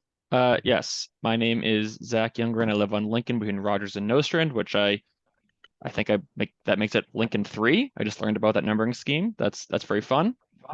Thanks for having me. So earlier, Ethan, I think when you introduced this part of the agenda, you mentioned bike network infrastructure. Cards on the table. I do get around on my Class 1 e-bike. I do not own a car. On ASP days, alternate side parking days, I have a very hard time staying in the bike lane where I'm supposed to be because it's mostly full of parked vehicles. I can imagine it's very challenging for car owners to find places to move their vehicles so that street sweeping can happen. And I used to own a car when I lived in Boston, and I have a lot of empathy for that. I've been towed multiple times for moving to the wrong place or failing to move. That said, I don't think we can ignore the danger that it puts people in who are on bicycles or the stand-up scooters, which I think are also allowed to be in the bike lane, when you're kind of weaving in and out of that lane during ASP. Some people try to park kind of like edge just out of the bike lane, so you're kind of biking between two lanes of cars, which feels very dangerous, but I understand the idea there. And some people don't do that, so you're sometimes there's like 3 like cars side by side. It's very difficult and dangerous, and sometimes, like Andrew, I just go on the sidewalk as carefully as I can because the road, I feel like I'm gonna get killed on the road. And so I know other parts of the city have bike lanes that are next to the sidewalk, or they're protected, or they have other ways of kind of helping to make sure it's safe to bike around. I know a lot of these decisions are above our heads, but I was hoping to at least open the conversation to make sure that, we don't just send out someone to hand out flyers after a death. We do something to try and get ahead of it and make our streets safer to avoid injuries in the future. I think that's my 2 minutes. Thank you for listening. Thanks everyone for being here. I really appreciate it. You're welcome. And yeah, I personally am not very sure what we can do about that because there usually are a lot of double park cars when it comes to ASP day, those cleaning sessions. I can definitely see how they impact the bike lanes. Since we have Officer Fiandoli here, I'm going to ask her a little bit about what your thoughts are on that type of issue. I mean, everyone's trying to find a place to leave their vehicle. No one's trying to stay double parked for the whole day. But, I guess just how can bikers probably stay a bit safer in those conditions? I mean, later on, we have one more segment in the agenda, which is to just tackle some, where we fall short regarding bike lanes, but this is kind of lane adjacent, so I do want to at least run this by you. So the general rule with alternate side is if you're moving your car double parked and there is a bike lane on the block, you're supposed to leave that bike lane open and kind of park right next to it. It looks horrible and it looks like you can't even get through the block at all, but that's like you're not supposed to be parked in the bike lane, even if you're double parked, because that bike lane is supposed to remain open for bikers, even though they're kind of like in this weird tunnel that they're in between a car and a double parked car. It's supposed to remain open. Okay, so there is consideration for that situation based on ASP. Yeah, that was a general that was the rule that was kind of created when they put in those bike lanes.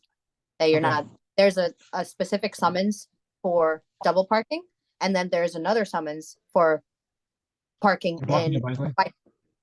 It's two separate infractions. So the bike lane is even higher than regular double parking. So it's kind of it's two separate violations.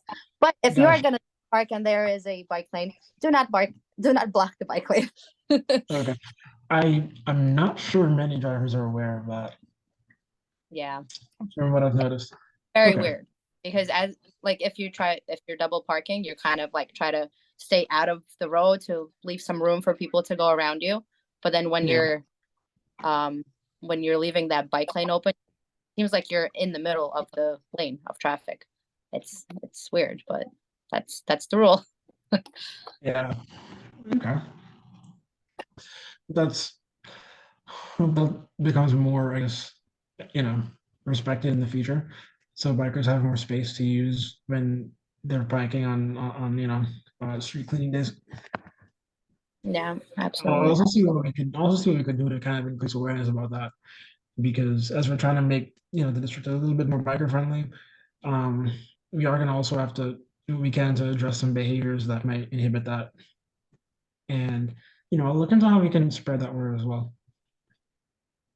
Yep. That outreach that DOT has to do as well, like just as doing their daylight savings outreach.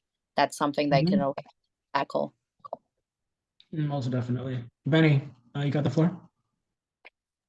Yeah, maybe they should just put on the signs, no double parking except for bike lanes. Actually, I don't think they don't have on the street cleaning signs. Maybe they can put it on. When you have you can't park on a certain side, so they should just put a little sticker on the bottom.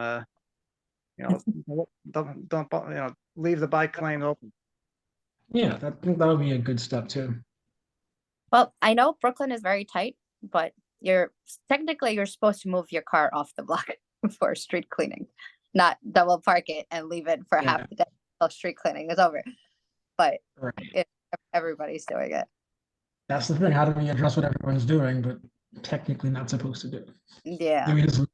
Is it a free for all, or do we kind of at least say, if you have to do this, then it's going to be coming around more often now for alternate sides, and they have been issuing a lot of tickets for those double parkers that leave their cars parked and unattended.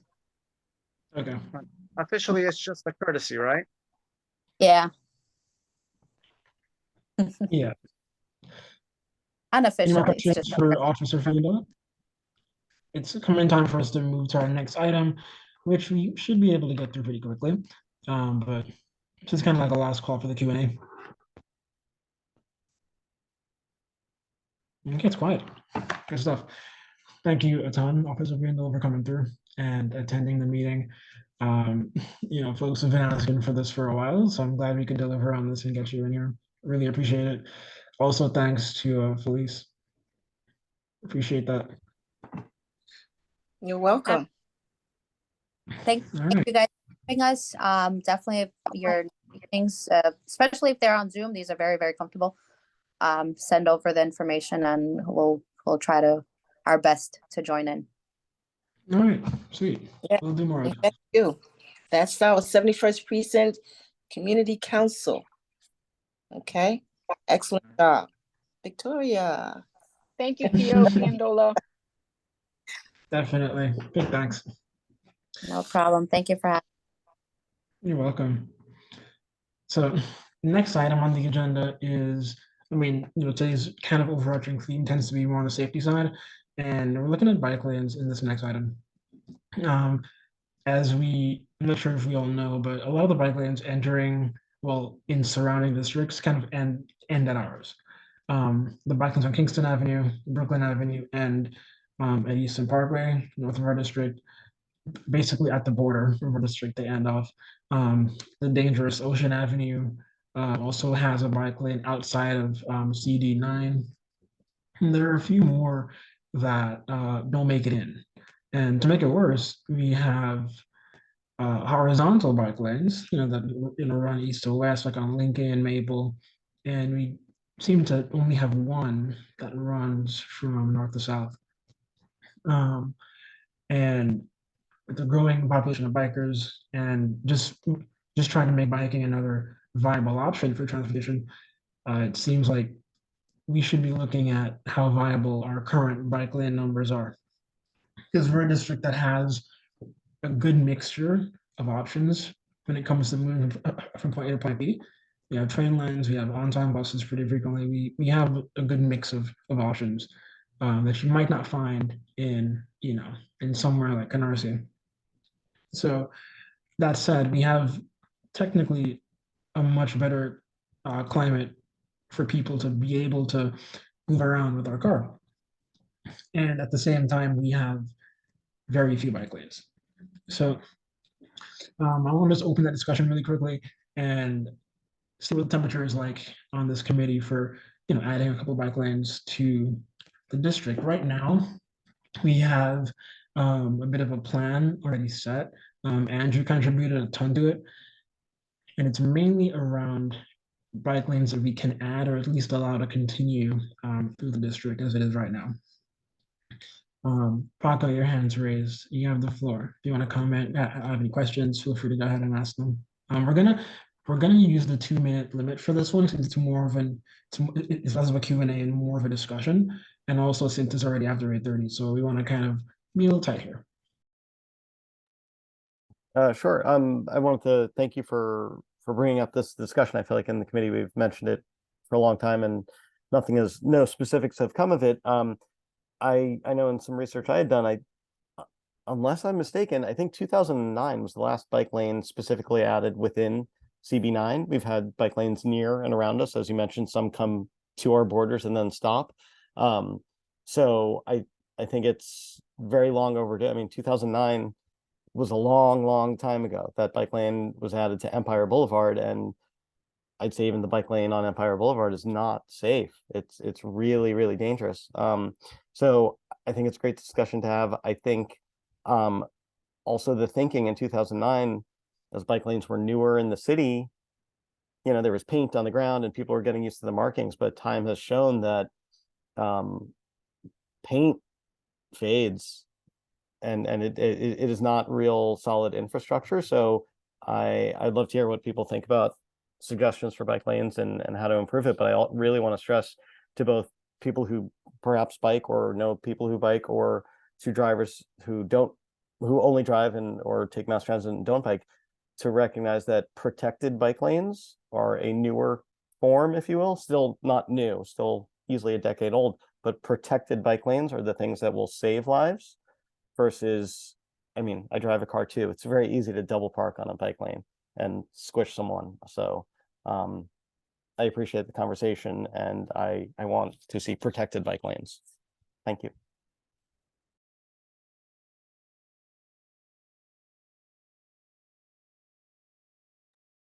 Yeah, Andrew, you have the I, floor. I think, Paco, that was really well said. And I totally agree. I think that there are like, there's the network and then there's the depth of service that we can provide to people that live in our district, like the level of safety. Like, if you want to expand, that's great. I think also it makes a lot of sense to see what the borough is doing as a whole. Like there are borough-wide planning efforts and Mayor Adams's, proposed Greenway thing, whatever, if that's ever going to happen. But both of those highlight, a specific few blocks in our district that we see. And again, I do want to make sure that I'm not coming out as some like bike radicalist. I've heard on this community time and time again that like we are individuals, we should have the freedom to move how we want to. I mean, that's great. And I totally agree. But if you live in, the southeastern corner by the hospital complex, or like King's Jewish, like you are sometimes half a mile or more from being able to bike safely. And that actually is a reduction of your mobility, your freedom, your the way that you can get around.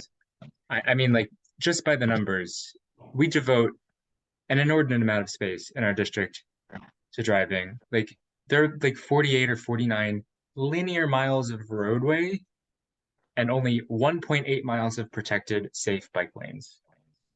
That's, less than 2% of our street network. I'm not sure what you want from this committee without DOT being present or without other stakeholders from the city that can help us align these goals. But I would strongly support any motion that this committee puts out to help strengthen and create safer networks.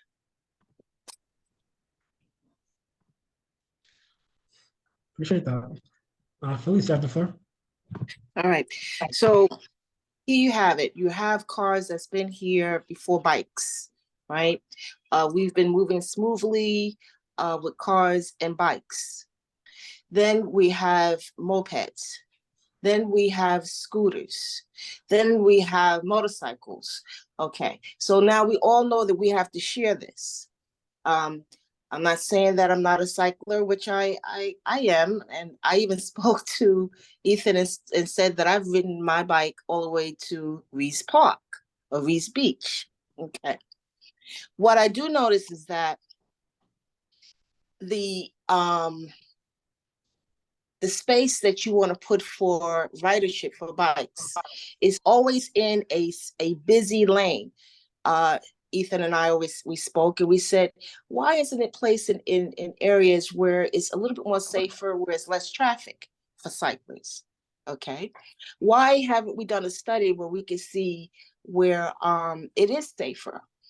Why haven't they thought of bikes being in areas where it's needed, where there isn't trains and buses of that nature?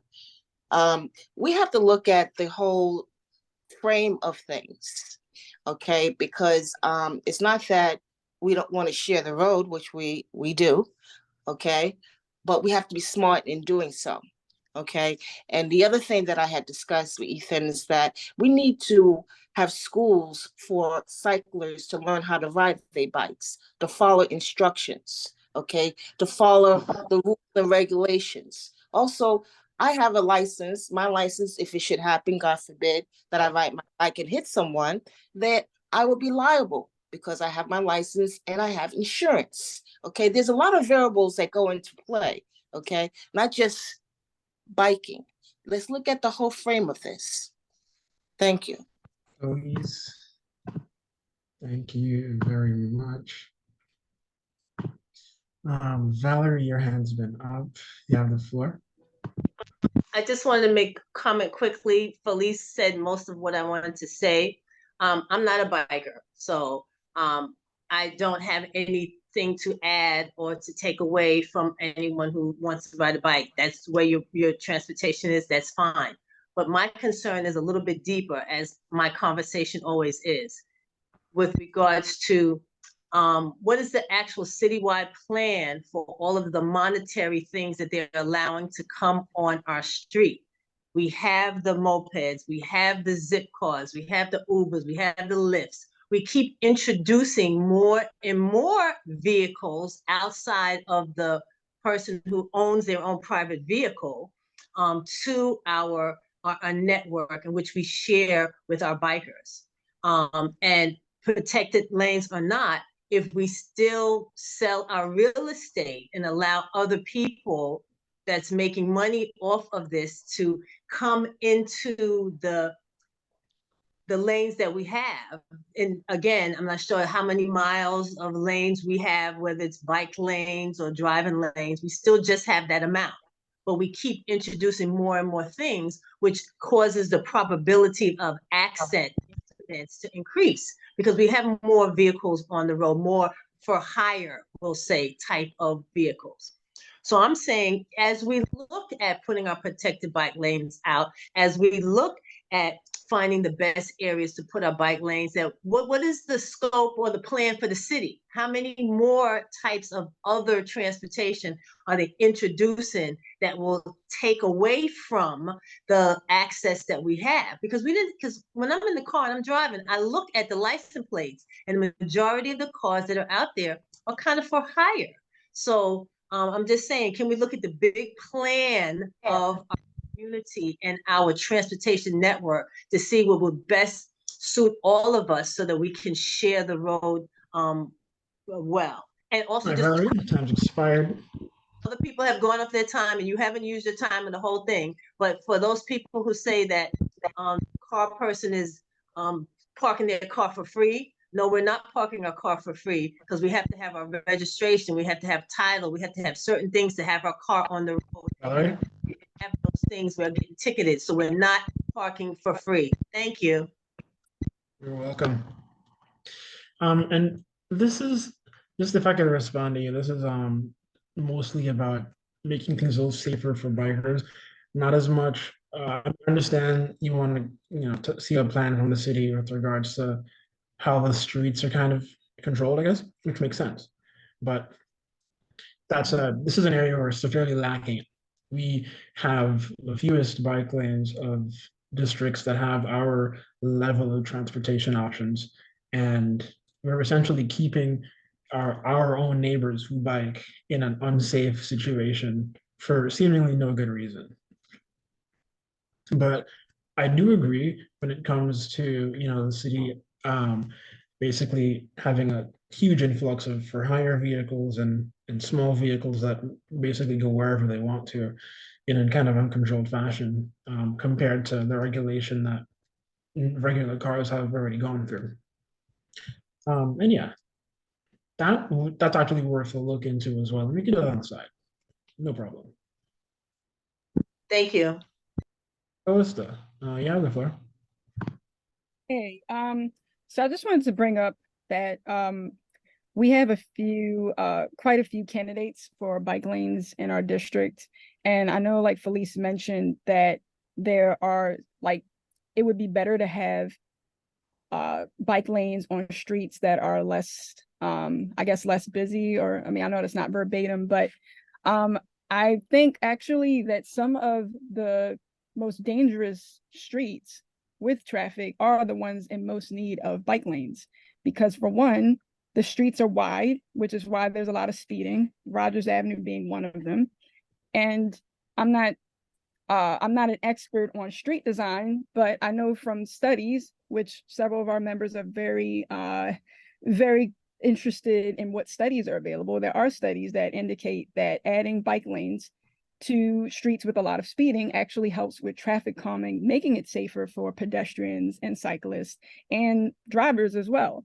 So I think that it would be very useful to put it on some of the streets that are most dangerous and have high fatalities and injuries in our district. We definitely need more east and west routes and north and south routes, as someone earlier had mentioned. I think Brooklyn Avenue is another good candidate. It's a very wide street for a north and south route, and especially in Crown Heights, I know it can be pretty dangerous to cross on Kingston Avenue in some points. So Kingston is another example. But yeah, I think it would be good to invite DOT here to see if they have an existing plan, and to also contribute our suggestions, because there's a lot of potential in our district, and we need to be mindful of adding these connections so people can easily get from point A to point B. And think about it like this: for all the drivers who are saying there's too much, drivers on the road and too much traffic, if there's more bike infrastructure for people on bikes and scooters to use, that's those people in the cars that's going to be making traffic for you guys. Thank you, Calista. Your time's expired, but that was appreciate the note. And also, just to add to what you said, part of our duty as a community board and a community board committee in the charter is actually to make district plans. It's part of our job here, essentially, to draw up district plans and submit them to DOT and let them understand how this fits into whatever plans they may already have, and kind of visually show them what we have, approved or what we are supportive. And I'm screen sharing right now part of a plan that Andrew and I talked about when it comes to the bike lane system in CD9. If you're looking at it, it's showing the lanes that we currently have and the ones that end where our district tends to begin. And I noticed that you said Brooklyn Avenue and Kingston might have been good candidates, as well as Rogers. Those are two of the ones that we're currently looking at extending. I think it would make a lot of sense to extend those to either to Maple or even to Winthrop if possible. So there's a good type of pass-through corridor that wouldn't require someone to maybe ride across Eastern Parkway for 6 blocks to be able to come down south on a bike lane. Zach, you have the floor. You can go ahead for free. Hello, thank you. So I would like to second the point that having bike lanes on busy streets is important, because the streets are busy because people want to go there and they want to go there on their bikes. So being able to go there safely is important. I will say I looked for it, I could not find it. I know that NYC DOT released a study, I think earlier this year or last year, about the impact of protected bike lanes on streets, and they found that they made the streets safer for literally every class of user, from drivers down to pedestrians. And if I could find that, I would tell you where it is. I will keep looking for it. I can't find it. I would also just, one last thing, like to say that cars were not always here. The 20th century was when New York City was redesigned for the car. Before that, there weren't cars. The city was here for hundreds of years without cars. People were walking and taking trolleys and horses for a long time. We changed it for cars. We can continue changing it as we find ways that are safer and quieter, cause less pollution, less localized pollution, and are better for everyone. So thank you for your time. You're welcome. I'm not sure who had their hand up first between Teresa and Benny, but Teresa is on top of the list. So Teresa, you have the floor. Hi.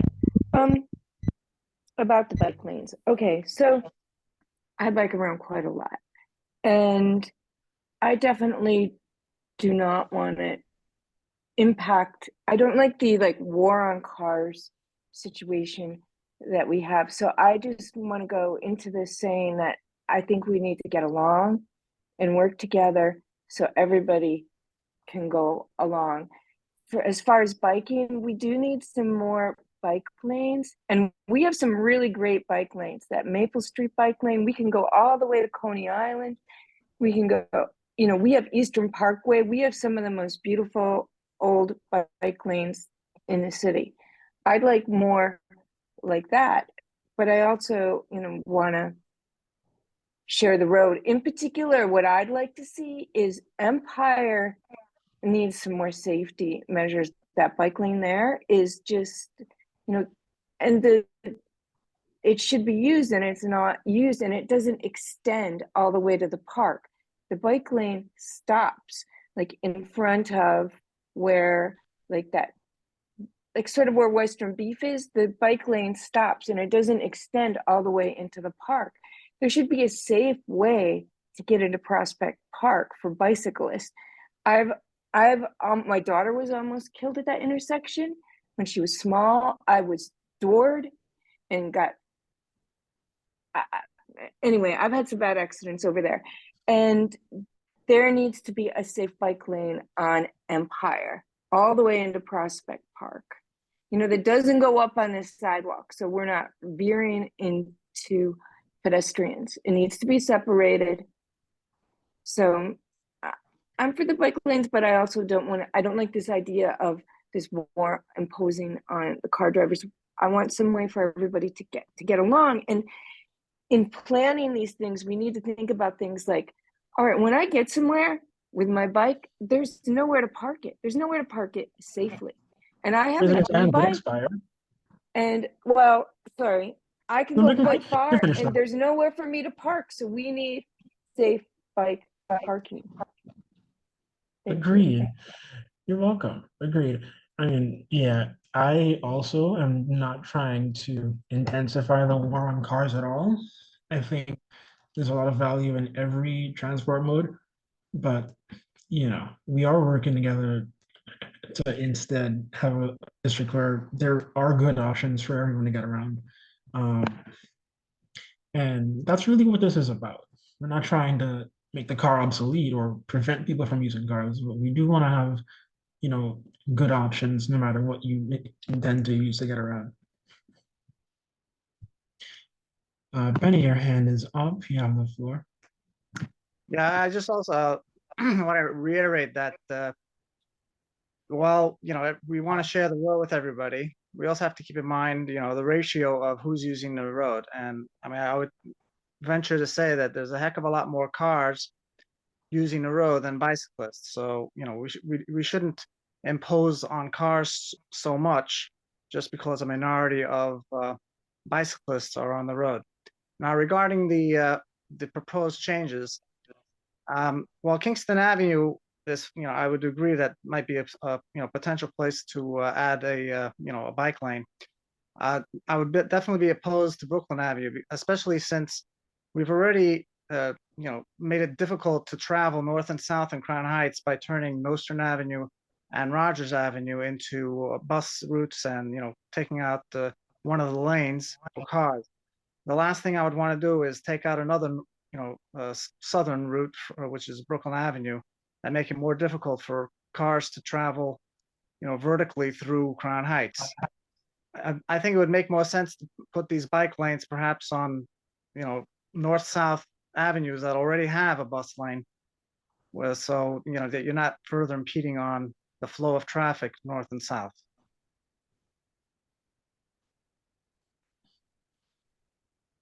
That's all. Thank you, Benny. Paco, feel free to proceed.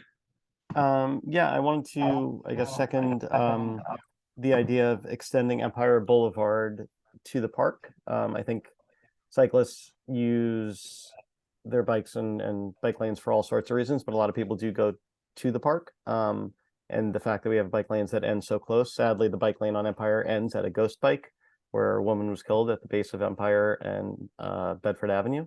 The bike lane, or sorry, the ghost bike was removed during the construction going on there now. Yeah, so I think an Empire extension would be great. That said, I would say it's only great if we make Empire itself better, because it is dangerous as it is right now.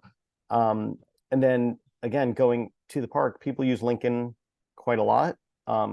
But it's funny to me that Lincoln Road is the entrance to the park, and there's no bike lane actually going into the park. I think there was a Sharrow at one point many years ago, but there's no, you could take Lincoln Road west into the park. You can't take anything out of the park onto Lincoln Road. Like, you can't even safely get to that Maple Street. The connector that is drawn on the screen share map is not quite accurate. There's nothing on Flatbush. There's maybe a sign that says take it, but like, go right on Flatbush. It's not really safe. So I think, you know, we also talked about redesigning Lincoln between Ocean and Flatbush. Maybe some sort of bike infrastructure as part of that as well. And then just to Penny's point on Brooklyn Avenue, I don't want to impede traffic north or south, but I think you can add a bike lane, probably a protected bike lane on Brooklyn Avenue without even taking away a lane. It is very wide. I take it every morning. It's right next to Wingate Park as well. And like, the road is very wide and dangerous there. So We actually do have two diagrams showing what it would look like having no bike lane on Kingston, which is actually a less wide, a narrower street than Brooklyn. And with a protected bike lane, you can see that there's still quite a lot of space for a truck to pass. Rod, you have the floor. Feel free to proceed. Okay, thank you. All right, so there is a DOT specification for bike lanes, right? It's plain and simple. It tells you, how they're designed and what is it they're trying to achieve. Now, there are some locations where the bike lanes or the work has not been completed, right? So you have to take a look at what's out there as per the DOT engineering specification, right? And there was a lot of money that was spent, to prepare this document, right? So you should take a look at, well, it's a very extensive document. I read maybe like 3/4 of it, right? But you should familiarize yourself with it and then make the comparison to what you have out there in the street, right? And then you can go back to the DOT and say, hey, this is not as per spec and needs to be corrected. Rod is right, because they did come out and Valerie, you were there. So they did come out and said that there is a map to show all the things that this Rod just spoke of. Sorry, I didn't mean to jump in, but I just had to confirm. It's okay. That's okay. Yeah. And just one more thing. But if they do come out to assess a problem, they're going to go right to that engineering specification, and they're going to build it to that specification if anything is left out. Okay, Andrew, you have the floor. Yes, I believe that both of these, all these things that we're thinking about, they would meet the New York City DOT street design guidelines, because the road is substantially similar in CB8 Crown Heights North, and it just continues down as shown in this case. For Empire and Ocean, it might be a different conversation. I mean, we've talked pretty extensively on this board about how to make that little leg of Lincoln in particular a lot safer, because I mean, like, we've heard tons of complaints from commuters in the morning that it's triple packed with buses because it's a bus terminal. Vehicles are offloading. It would be better served for people instead of for parked cars. It's just full stop. It doesn't really make sense to have, free parking spaces. And I'm not war on cars. Like, it doesn't make sense to have 4 or 5 parking spaces only in front of a subway station, next to a giant park, next to a bus terminal. And it's the only link for the majority of the district. I know Felice is going to be upset about that, but I did really like something that she said. I disagree. Yeah, but I did like something that you said, Felice, which you said that there should be school for cyclists. And I think that I agree with the sentiment that we should be educating people, but we should also make our education spaces safe. Like the really tragic death of Kamari Hughes a couple weeks ago highlights the need for making just general street and pedestrian improvements targeted around schools, around our elderly, around the most vulnerable in our neighborhood. Because I wouldn't like this to be so political, so politicized. We need to protect the people that we care about. That would be what I would like to return to with that thought. Thank you. I also do want to point out there is a program called Bike New York where people educate cyclists on a pretty routine basis, but perhaps we could support expanding that so that there are additional content availability around safety and around just usage around traffic in the area. Well, this is going to be politicized because people don't want to follow the rules. They don't, and it's going to have to be enforced. This is where the enforcement comes in. But our whole goal is to make sure that everyone is safe, everyone is protected, everyone is covered, everyone has the insurance. Like I keep on saying, if you hit my car, you got to be able to pay for it. I shouldn't be liable. Okay, everyone has to be accountable and have the responsibility to take care of what they do. Understandable. Now, before we adjourn the meeting, I do want to look into what I think is the easiest thing we can do now, which I think looks like past extending the bike lanes on Kingston and on Brooklyn Avenue, because they already exist just across our border, and they're definitely the easiest way to pass through our district and access other bike lanes in the area. I think that would be one of the easy things we can do. Empire and Ocean, there's a lot going on there right now. There's construction happening, changes being made as we speak. So I think that we have some time before, talk about adding a bike lane there. We can do it maybe in December, January.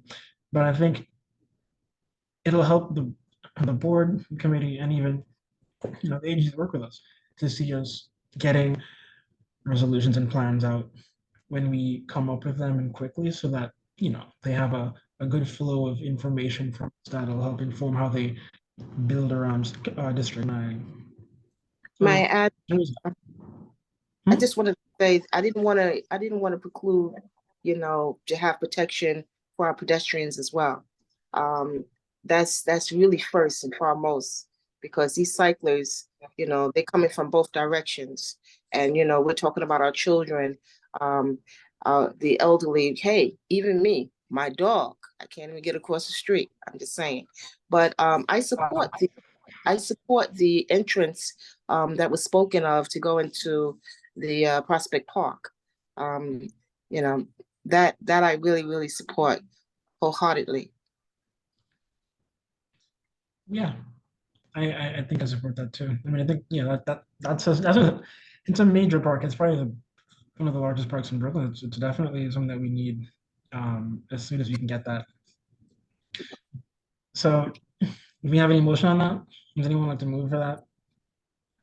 And we can we can have a plan set after we move. Oh, Teresa, you have the floor. Yeah, I don't want to leave Empire on the sidelines. I think that construction is complete over there. It's been done, and now would be a perfect time to add that little section. And Paco, the bike lane does continue down until I think McKeever, and then it stops there, like in front of McDonald's, which is insane. Why can't we have a bike lane going all the way into Empire? That is a major entrance. There's a huge gate there. There's an entrance. Let's please have that. I've been Okay. asking for this for probably 5 years or more. Please, can we add Okay. the Empire extension? I think the people on the committee support that too. To be honest, Callista, you have the floor, guys. So can I make a motion for us to Can we come up with Empire actually Boulevard? make this I'm proceed? sorry, Melissa, you're Hold on, I'm speaking? hearing some crosstalk here. What's happening? I apologize. Now I was gonna say, can we have a list of all of these awesome suggestions, and then I was just actually also gonna suggest we motion to proceed with moving these suggestions forward so we can put pressure on DOT to start planning them. Sure, of course. Maybe we can motion DOT to study where we can put some new bike lane installations. No studies. Let's just do No, it. we need a motion for DOT to get this done. Yeah, let's do it. Studying will just prolong it and give them reasons to kick the can down the road. All right, let's slap some paint on and hopefully get some protected bike lanes too. More often, just let them know what we want. I mean, it's their job to tell us if it would make sense or if a study proves that it's a bad idea. It's our job to let them have a direction to move in, even if they already have one, just to give them additional clarity on what to do next. I'm loving this, guys. Let's do it. Let's motion to. Can I put a motion on, please? Because I just don't want to neglect the Washington Avenue. Nothing has been done yet, and that's been 8 years now. So I would like to put a motion. We have Is your motion about the stop sign on Washington that we should get, or a bike lane? Stop sign, speed camera, preferably in the middle of the road. I mean, in the middle of Washington, so that we can cross the street to catch the bus. All right, so November really is safety month. I would like to Okay. make a motion for what Tara said about you said Empire. Am I correct, Tara? Jump in anytime. And Clarissa or Paco, some access to it was at Lincoln to the park. Yeah. I'm all for any access to that park. Okay, Yeah, because let's say a lot of let's say families going to. Empire Bike Lane from Bedford, where that woman died, Emily, to be certain, Right. to the park. Okay, there you go. Okay, so just to clarify your motion, you're moving to continue bike lanes through Empire and Ocean, and Washington? It's past Am I correct? Washington. It's going towards Flatbush, I believe. Am I correct to say that? Yeah, it's Empire is to Flatbush, Bedford to Flatbush. Right. So it passes Washington, Flatbush, and the park entrance there. Right, so you want to continue that from Empire, approaching Washington and down Ocean, am I right? Correct. That's correct. Okay, Go straight down good. because there's an entrance further down. That's correct. Okay. Yeah, all the way down Ocean would be nice, but And you connect know, to the park side bike lane. That's the safest way to go straight down until you hit Ocean because the entrance is right there. if we could just get to Flatbush, I would be really, really grateful. You know? No. It wouldn't make Yeah. sense to, We're talking- that's also wouldn't be bad. I'm sorry. Go ahead. Can we motion also in the same motion, since it's related to Empire, can we make Empire protect the bike lane? Because it's like in the same style as the Flatbush bike lane, where the parking lane is on the outside of the bike lane and the bike lane is close to the curb. Because there's so much double parking, especially around the post office. And also it's just really hazardous riding down there. And I think, like, considering that we're trying to connect it to the park, it would be much safer if it was also protected and connected to the park. Will we be able That's to going fit to be very hard, only because the bus runs through that line. Yeah. Oh. And the bus coming down Flatbush doesn't stop in that zone, between the garden and the park. Apologies, but it does. There is a stop halfway through there. Halfway through?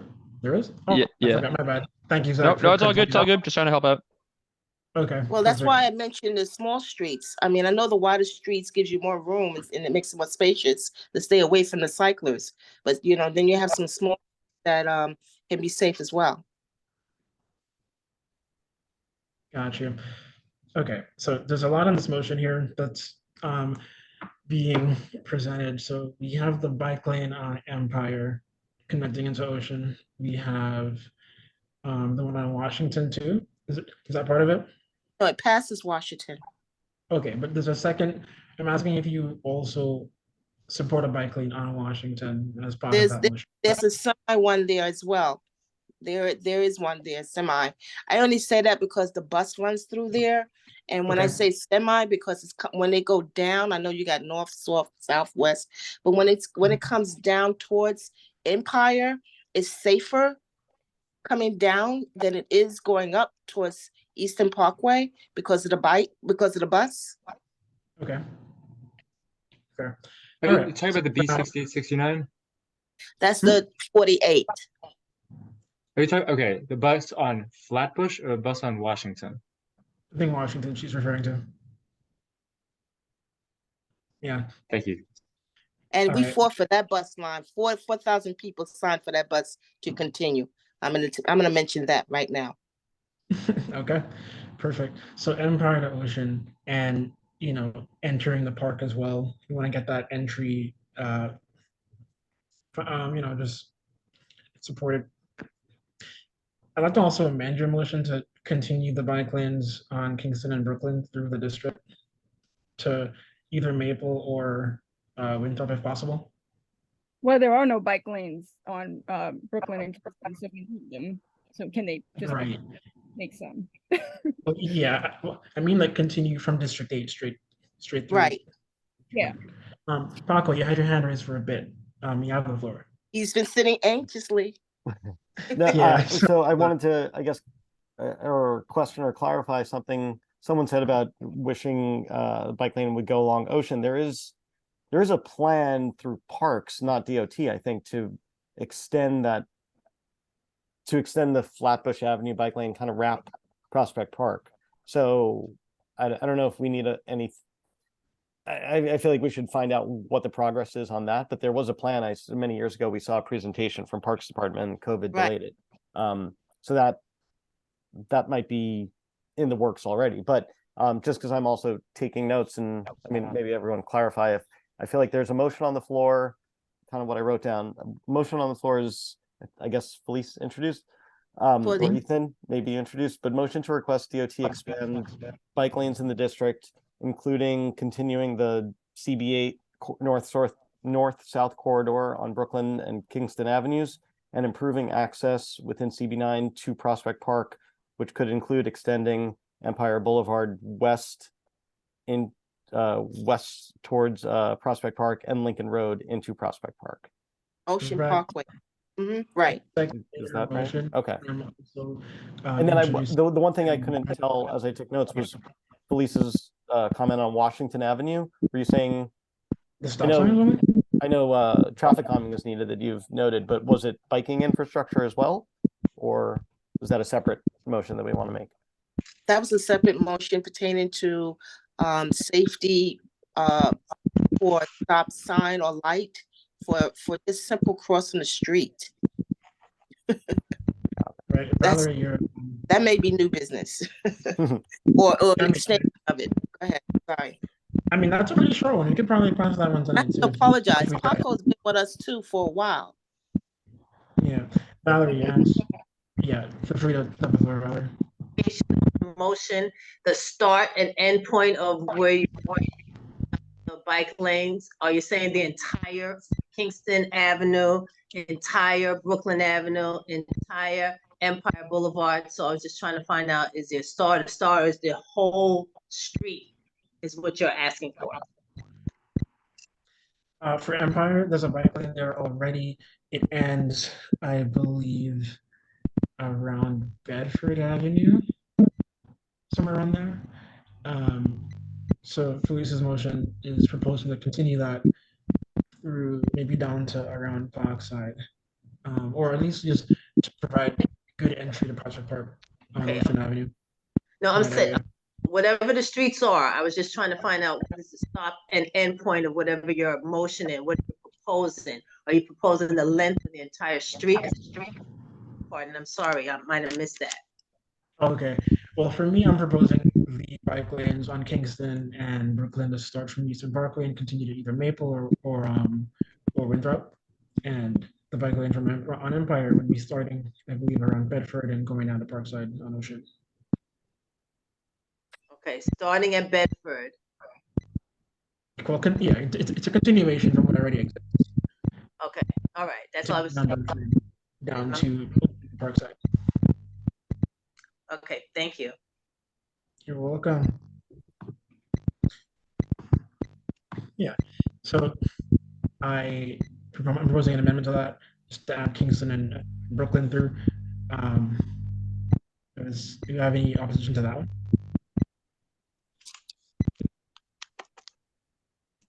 No? Okay. So the amended motion is continuing the bike lane on Empire Boulevard, as well as adding Kingston and Brooklyn Avenue's bike lanes to come through to Maple or Winthrop in District 9. Do we have any opposition to this amended motion? Great, carries. We'll draw that up after the meeting. Paco, I'll need minutes from you, maybe in the next couple of days. No huge rush, but I mean, if the general meeting is super soon, we'll need them a little quicker. So December's gonna be a mess. So if we can get that done, that'll be great. Teresa, just checking your hands up. Is that an old hand raise or is that a new one? Okay. Oh, sorry. No, I took it down. No worries. It's okay. And I know can I put it just again, if I could, please. Can we please get a stop light here on Washington Avenue? I'm speaking for the Botanical Gardens and for the neighborhood and community of Washington Avenue. Yeah, I mean, I'll second that motion if you move. Please, please.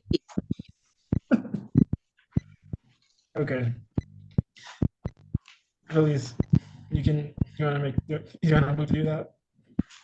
Please make a motion. Anyone, please. Okay. Paco, seems like you agree. Yeah, I'm happy to make the motion. I definitely want Safer Washington, and I know Felice has been adamant about it for a long time. I think it's great.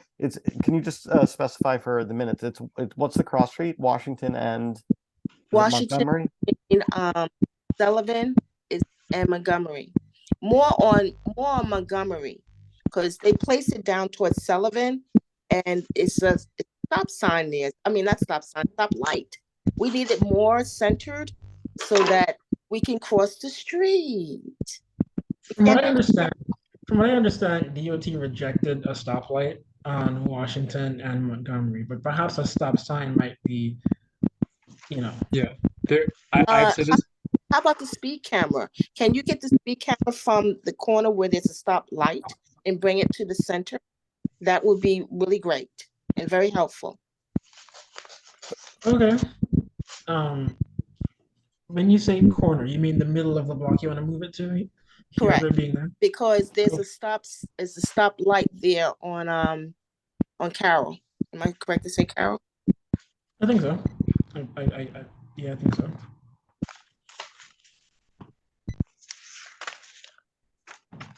That works. Paco, is that clear enough for you? Yeah, I think so. I can put that in the minutes. So Felice, just to clarify a little more, stop sign on Washington and Montgomery? Right. But it's Crown. The stoplight is on Crown.